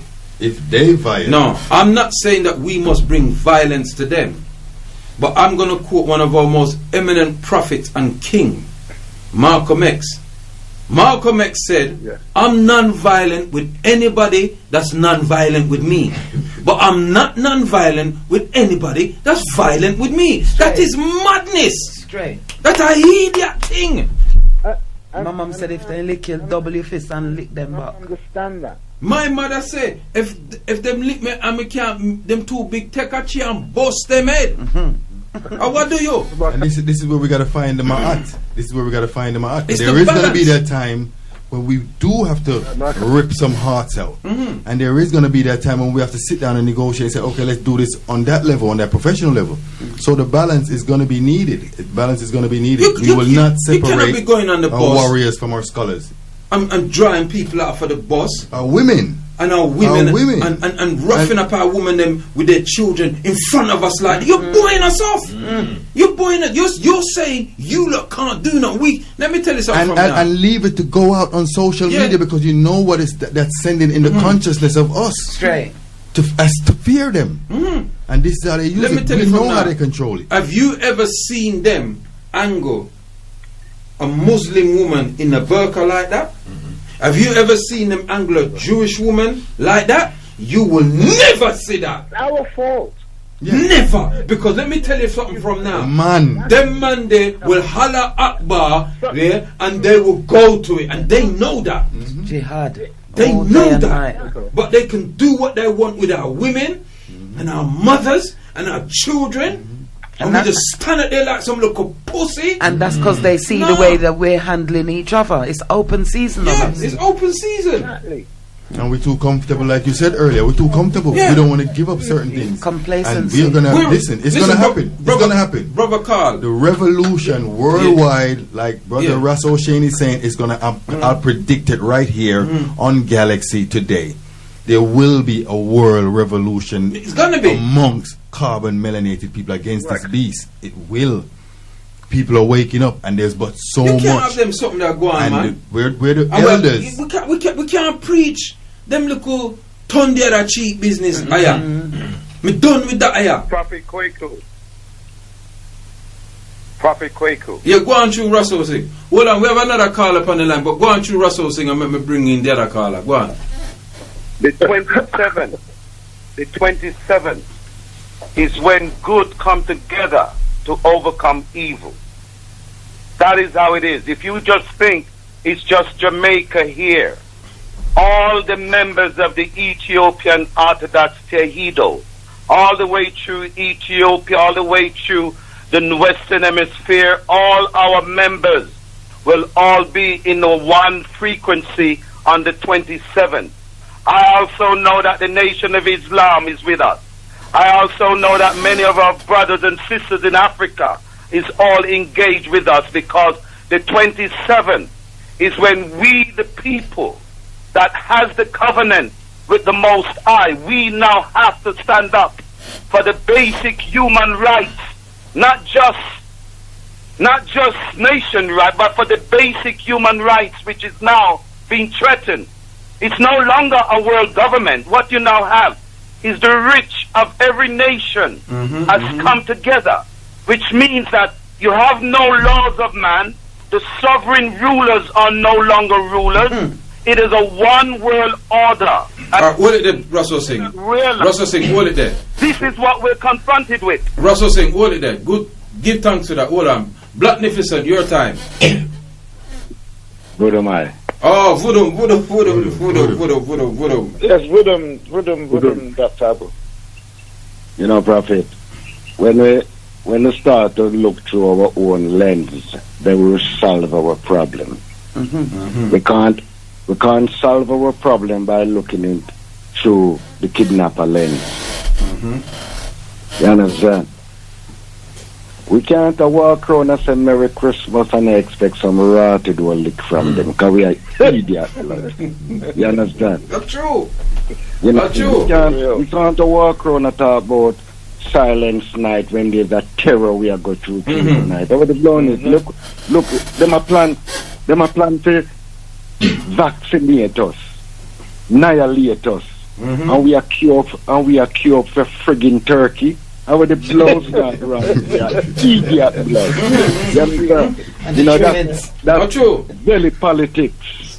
That's slavery. You understand? And we have to, we have to kind of put a foot down and say, because a lot of people said we need to do things professional. Now we need to start to look at things through our lens, because most of the professionals them out there, with them there, blood. With them there, where the lawyers working from home. Where are the solicitors them that we need? How many solicitors will be down with us on the 27th? Where the judge them who's versed in the this law system of theirs? We have to depend on a brother who's been treated like a criminal because he wanted to get the justice for the death of his son, his baby. You understand? And he had to go through all this milling to learn the law. And the people them who have it, who know it, black people, yeah, because everything for them is money. Yeah, it's no give nothing for free. Yeah, 95% of the so-called professional will get up in the morning and tell you Merry Christmas. Simple as that, blood. Zoom. You know, see, so we have to be real and stop. You understand? You know, we can. Sometimes we have to look on ourselves, you know. Yeah, hey, Dr. Abu. Look on the Dr. Abu. The company we keep. Because remember, we parents always tell us, I can tell your friend by the company you keep. Dr. Abu. Dr. Abu. You hear me? Yes. Yeah, Merry Christmas, man. He hung up. Dr.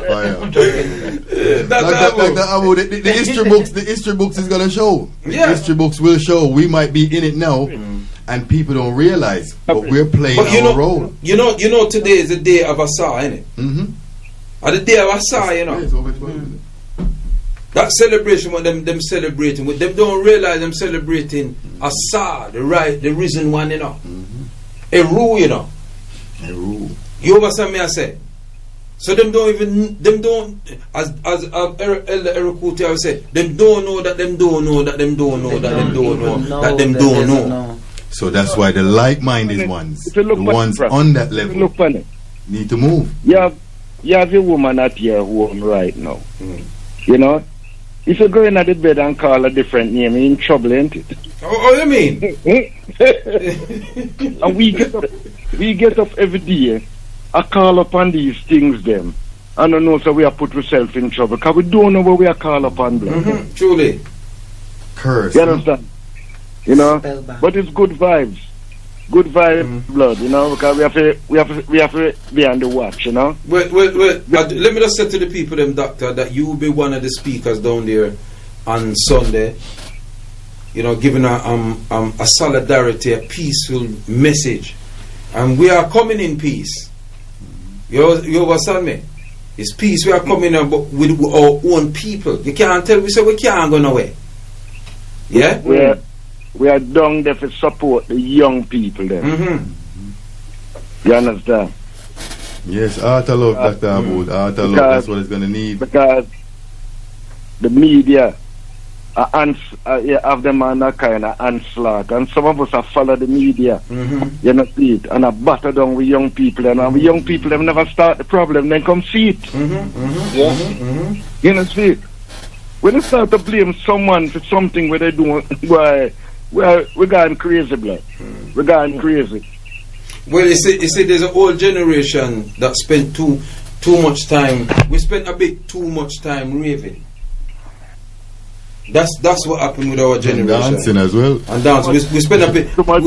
We spent a bit too much time doing it. Kissing under the mistletoe. You know what I mean? Yeah, and that too. I heard the elder said all the dancing we've done in the last 20 All right, years. here I go to know. We could have built a nation. All right. I'm gonna give Russell Singh a minute for land. I'm gonna give Carl Grant a minute to land. Jeff a minute for land. Then you a minute for land, and then we're gonna wrap up because construction in the house. I'm gonna want construction. Yeah. You know, me never know him a coming. Cause me dey come here for go for the long run myself. You know. All right, Yeah. No, me dey come here for go for the long run.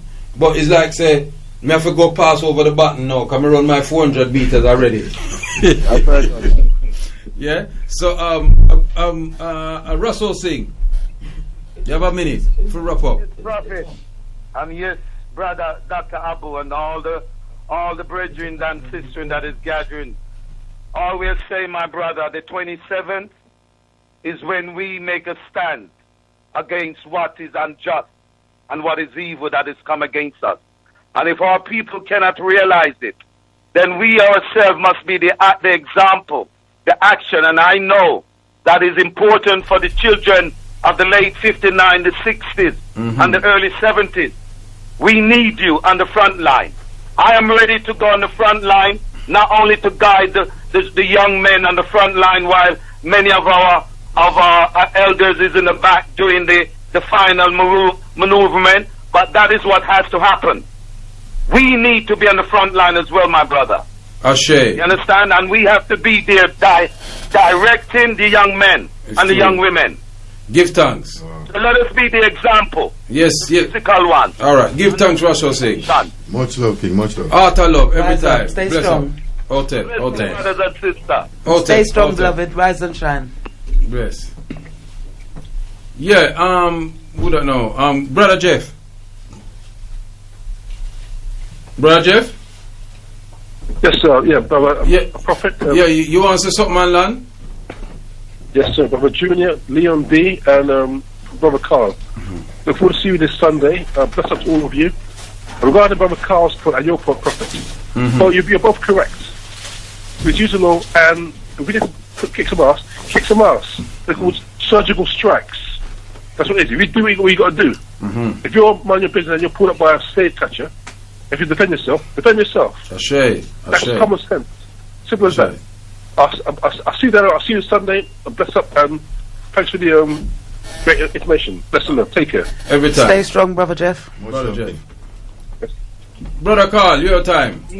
Yes, Prophet. So just as what Brother Jeff has just confirmed, the whole point, a lawful rebellion means that when we engage in lawful rebellion, it means that we must be prepared, if necessary, to be arrested.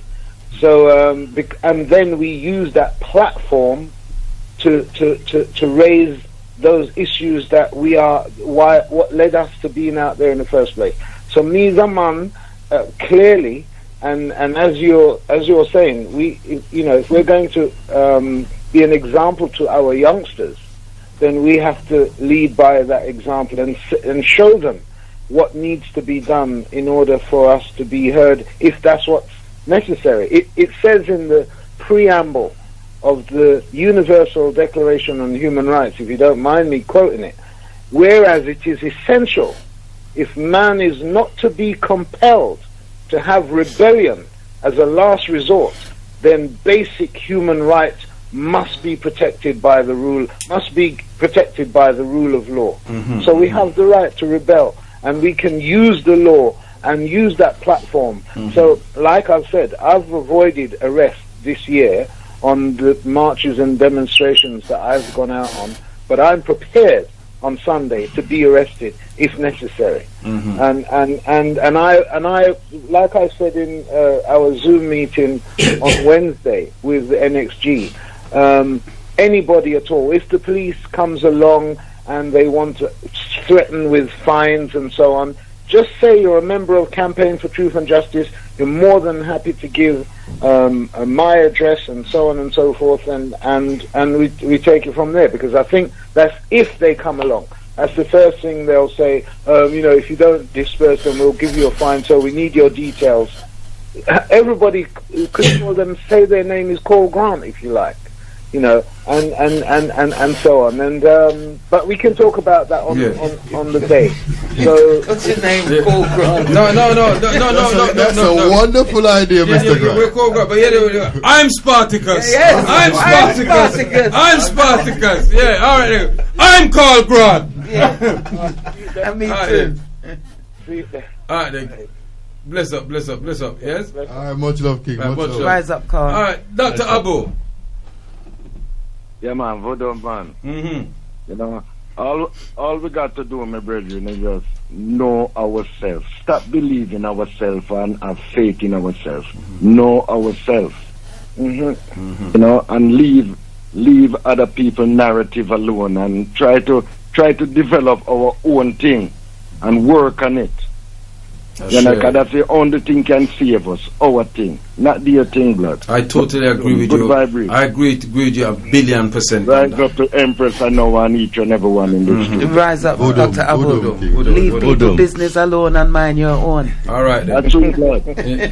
All right, give thanks, everybody. Yeah, I'm just gonna make my guest them land, and then I will do a roundup. And then you'll have Brother Construction who's standing up here tentatively waiting for some tune. Right? I'm not answering no more calls. That's it for the evening. I will be blacking out just to let people know that I'll be covering Chief Procumber by show this week Sunday. So I'm gonna have to come probably down there early and say something and then come and do the show. Yeah? The show is from 12 to 3. We can come after 3. Any one of them, but we'll work it out anyway. Yeah? Right? So I'll be covering Chief Procumber by show this strong. See? So Brother Construction start them smiling. Me know some my cost me in my top. But I never know you was coming. Nobody never tell me say you're coming in. And I come here to do a long hour. Because I don't want burn Christmas stuff. Yeah, I don't want to put some fire and eat it. But we can't do that Sunday. Everybody will go buy presents. So Brother Junior, you want to say the last few words? Yeah, well, I'd just like to say thank you very much for entertaining us on your show this evening. It's been a pleasure. It's the first time I've actually met yourself, Prophet, and it's been a pleasure. And Sister Noah, it's been a pleasure. And before I go, I'd just like to say, remember this: true power is found in the collective.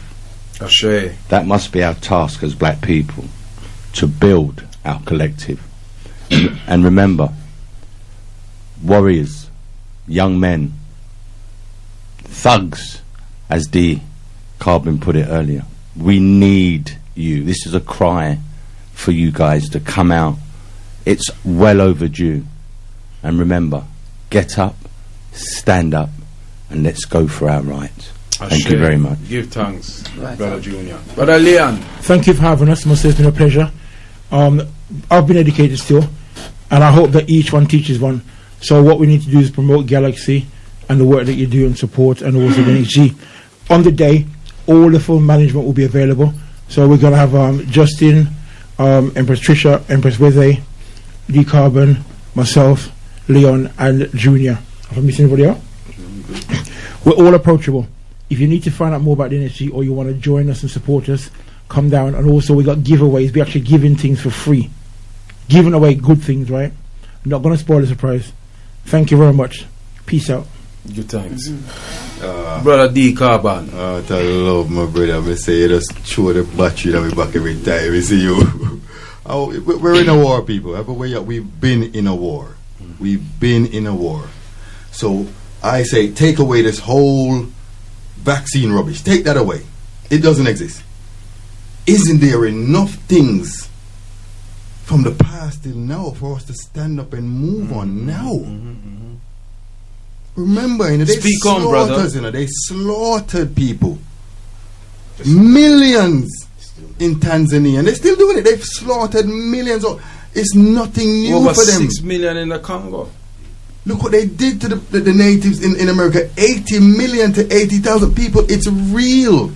And we need to wake up to this fact. Stop. Get out of this Negropean mindset. You know what I'm saying? Everything we do and control does not have to be under their power. You know what I'm saying? We are seen as the Nzinga ex-Garvey movement family. And we're jumping on all like-minded people. Separation is it. We're not being anything against it. We're saying we need to heal ourselves right now. And when you're going to heal yourself on a medical level, you have to say, forget everything, forget everyone. Let me lock off, let me deal with me. So this is what we got to do. We got to deal with us now as a people. And there is nothing, people, and no one on the planet right now with no power more than what we got. You know what I'm saying? It's all in agreement. And if we come together, and we will, because we're going to have to. I don't want us to be forced to. So let's be proactive. You know what I'm saying? Let's stop being reactive. Let's stop waiting for stuff to happen for them. So we're being proactive. So we're seeing where this thing's gonna go. We're hearing where they say they want to go.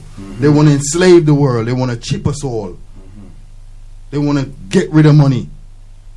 They want to have us under their full control, people. Or we, as the so-called people of the sun, the solar beings, that knows. We don't think, we don't guess, we don't believe. We know in the Most High, the mother and father of all things. We know in that, however way, shape or form you want it. And that's what this stance is for, first and foremost. We cannot sit by and let these people change this world to where they're taking it. It's all about the enslavement, and it's all about unity and coming together as one. And in that, we can do and accomplish anything. Like Garvey said, we can accomplish every and anything. So I'll leave again, the 27th. Come down, you know what I'm saying? We're doing our thing on a peaceful level. But that don't mean we're going to be sitting there talking about we're going to turn the next cheek if people look to violate our women, our youths, and ourselves. It's been time. It's been past time. It should have been done yesterday. It's happening now. Let's roll. You know what I'm saying? It's happening. We're doing it. It's not talking about it. It's not texting about it. It's not tweeting and, you know, we're doing it, people. So we're calling on the people that are ready to do. Let's do.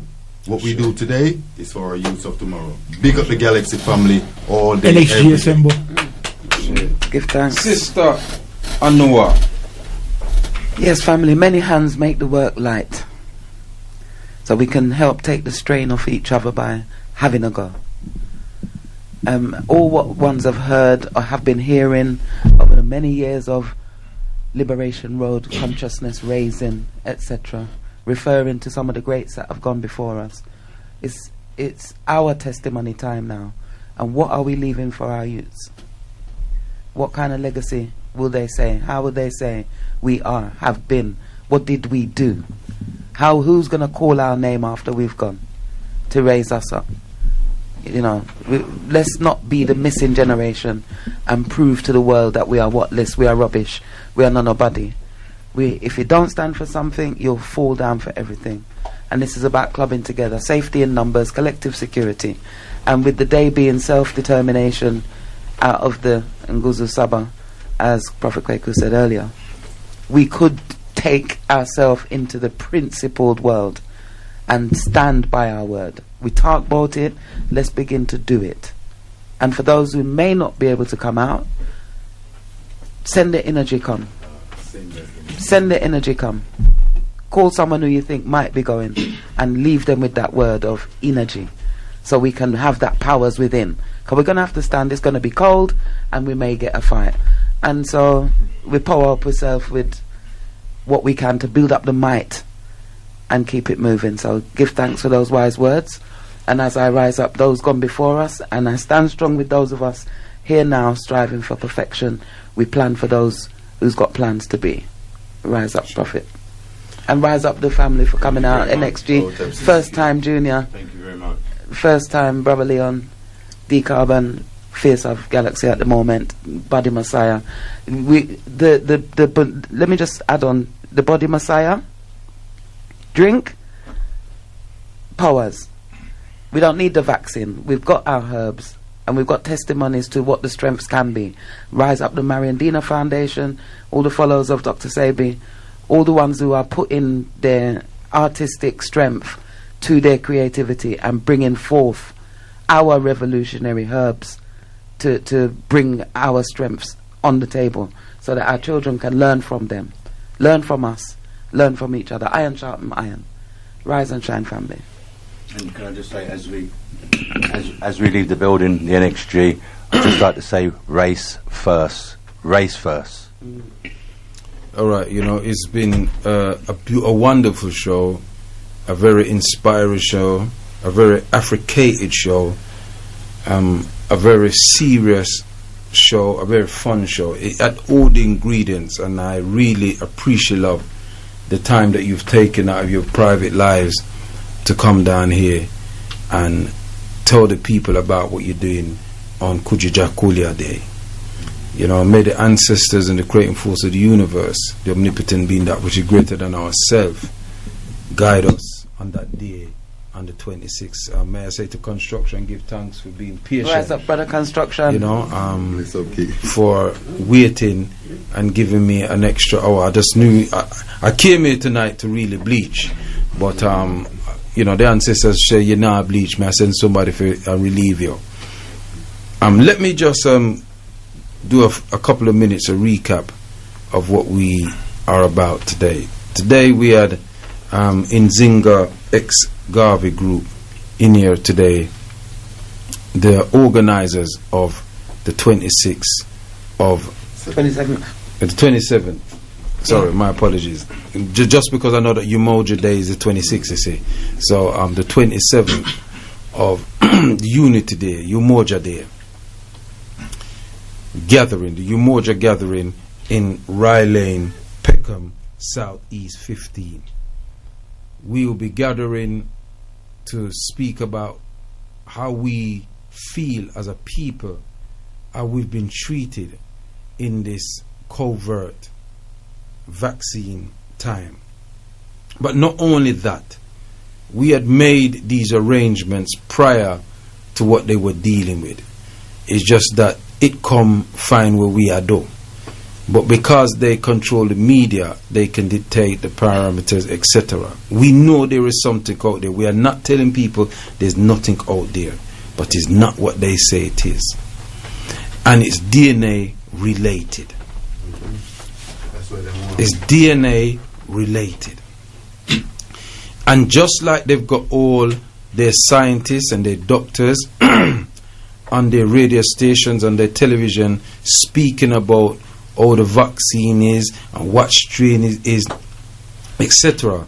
There are also alternatives in their own people, doctors and scientists, who disagree with them.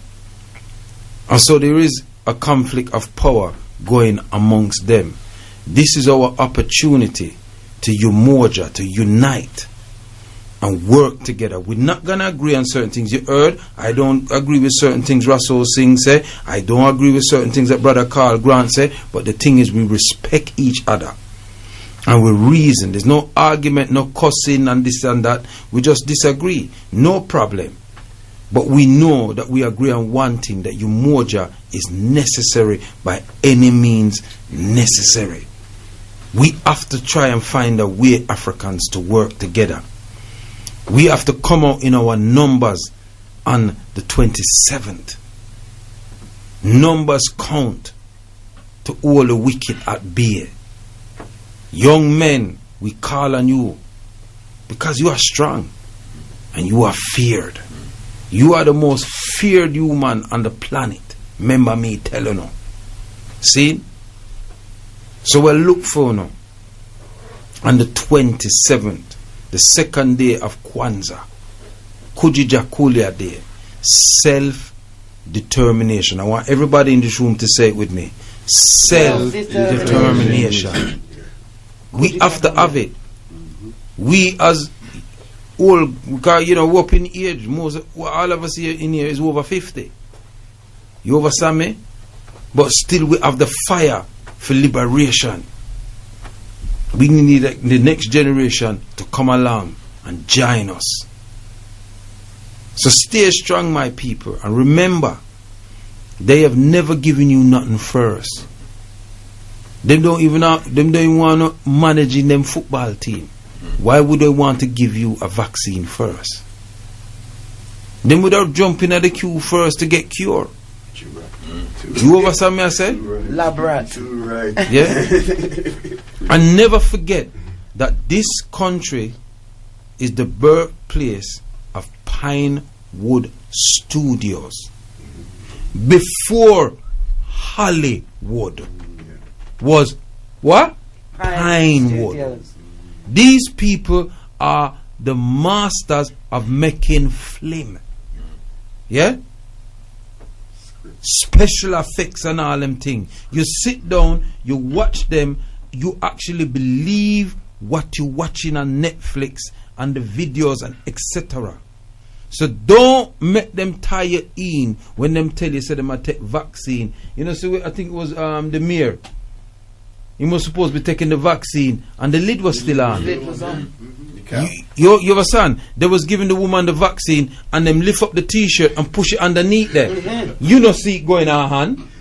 Artful Dodger was the most You understand what I famous say? boy child actor. Yeah, Artful Dodger. Alright. Yeah. So my people, this is not conspiracy theories. And anybody that has something to do against conspiracy theory, remember this: you can be locked up in jail for life in this country for conspiracy. And no crime never commit. So conspiracy is real. So while everybody is sitting down and you're going to eat food with your families tomorrow, we all know that. Today. Yeah. Oh, today. Yeah. Today you're gonna we open food with the family, and I'm not saying no shouldn't. No should. Go eat when the families are there. When you come meet with your family, sit down, play some Ludo, chess, domino, you know, and pitter pat, you know, word games and all them things they discuss and argue and make up noise and talk about things that happening in the past and all them something. Then some look at history and sit down with the old people and give some history about the family. It's an opportunity to do that. You will be in what they call your bubble. So I'm going to play a tune for you know, for keep you know, in a bubble. Because bubble, Send me out with something too. we bubble and we not see. Alright. Send me out with something. Right, we're clutch hands and then we're gonna them want me for them commission me for do something. So Itepe nekeje a senebe. Divine peace, long life, stability and good health. Madubafu, creating force of the universe, omnipotent being that which is greater than ourselves. Timaji Laro, Kutu Kutu. Olodumare, we call upon the spirits of the ancestors. Those who's just gone, those who's gone from antiquity. We call upon your energies. Oshun, Ogun, Ubotala, Erokuti, Asa, Eset, Eru, Netet, Baset, Anubis. We call upon the spirits of our grandfathers, our grandmothers, our greater grandparents, our ancestors who fought for the liberation of Mama Africa, and for the souls of our people them who were captured in the plantation and concentration camps in the Caribbean beyond. We call upon those ancestors in Australasia, the ones who were destroyed, died and murdered, eliminated, annihilated and wiped out in Tasmania, New Zealand. Those that is in West Papua who are fighting for the liberation of themselves, and those in Australia. We call upon the ancestors of Mama Africa, in the Americas, wherever we have been as Africans on this planet. We call upon your spirits and we endorse you, and we evoke the spirits of Ogun, the irritated genie, Makandal, Desaline the Furious, Bookman Dote, Queen Nzinga, Queen Candice, Queen Atsipsut, we call up on the balance of Mahat to give us the power to defend ourselves by any means necessary against those that will seek to harm us physically or spiritually. We call upon you to guide us and protect us in our going out and our coming in, from the rising of Ra to the setting of Ra. Give us a tepe neke je asenebe. Protect us from those who will seek to harm us physically or spiritually. Give us spiritual, cultural, and economical prosperity, and guide us in our journeys out and coming in, from the rising of Ra to the setting of Ra.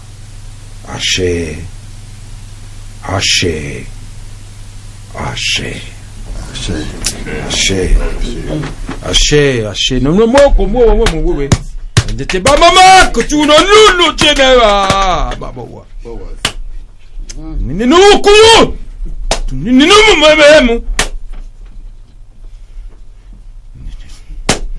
Ashe. Ashe. Ashe. Yes, people. Them just drop that one upon me. So as we ease out, we're bringing in Brother Construction. My brother, give thanks.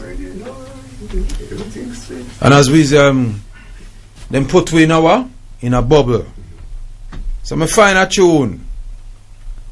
A while in your bubble. Just bubble upon this. International control and choke the world. Universal field marshal who no partial, who play dubwise selection without objection. Grammarly. Well, that's not the tune. See it, see the tune, you know. Have you got to see the tune, yeah? See the tune where I come. See the tune where I come here right now, people. Yeah, me set it up, you know, but you know, it's a little YouTube run is my play. It's AI. Yeah, so is here. So we are from the top. So when you're in your bubble, yeah, what Prince Mohammed say? What him say? Him say? Him a come in, you know. You know what I'm saying? Big up to all the people them. You know, in the bubble. Enjoying yourself.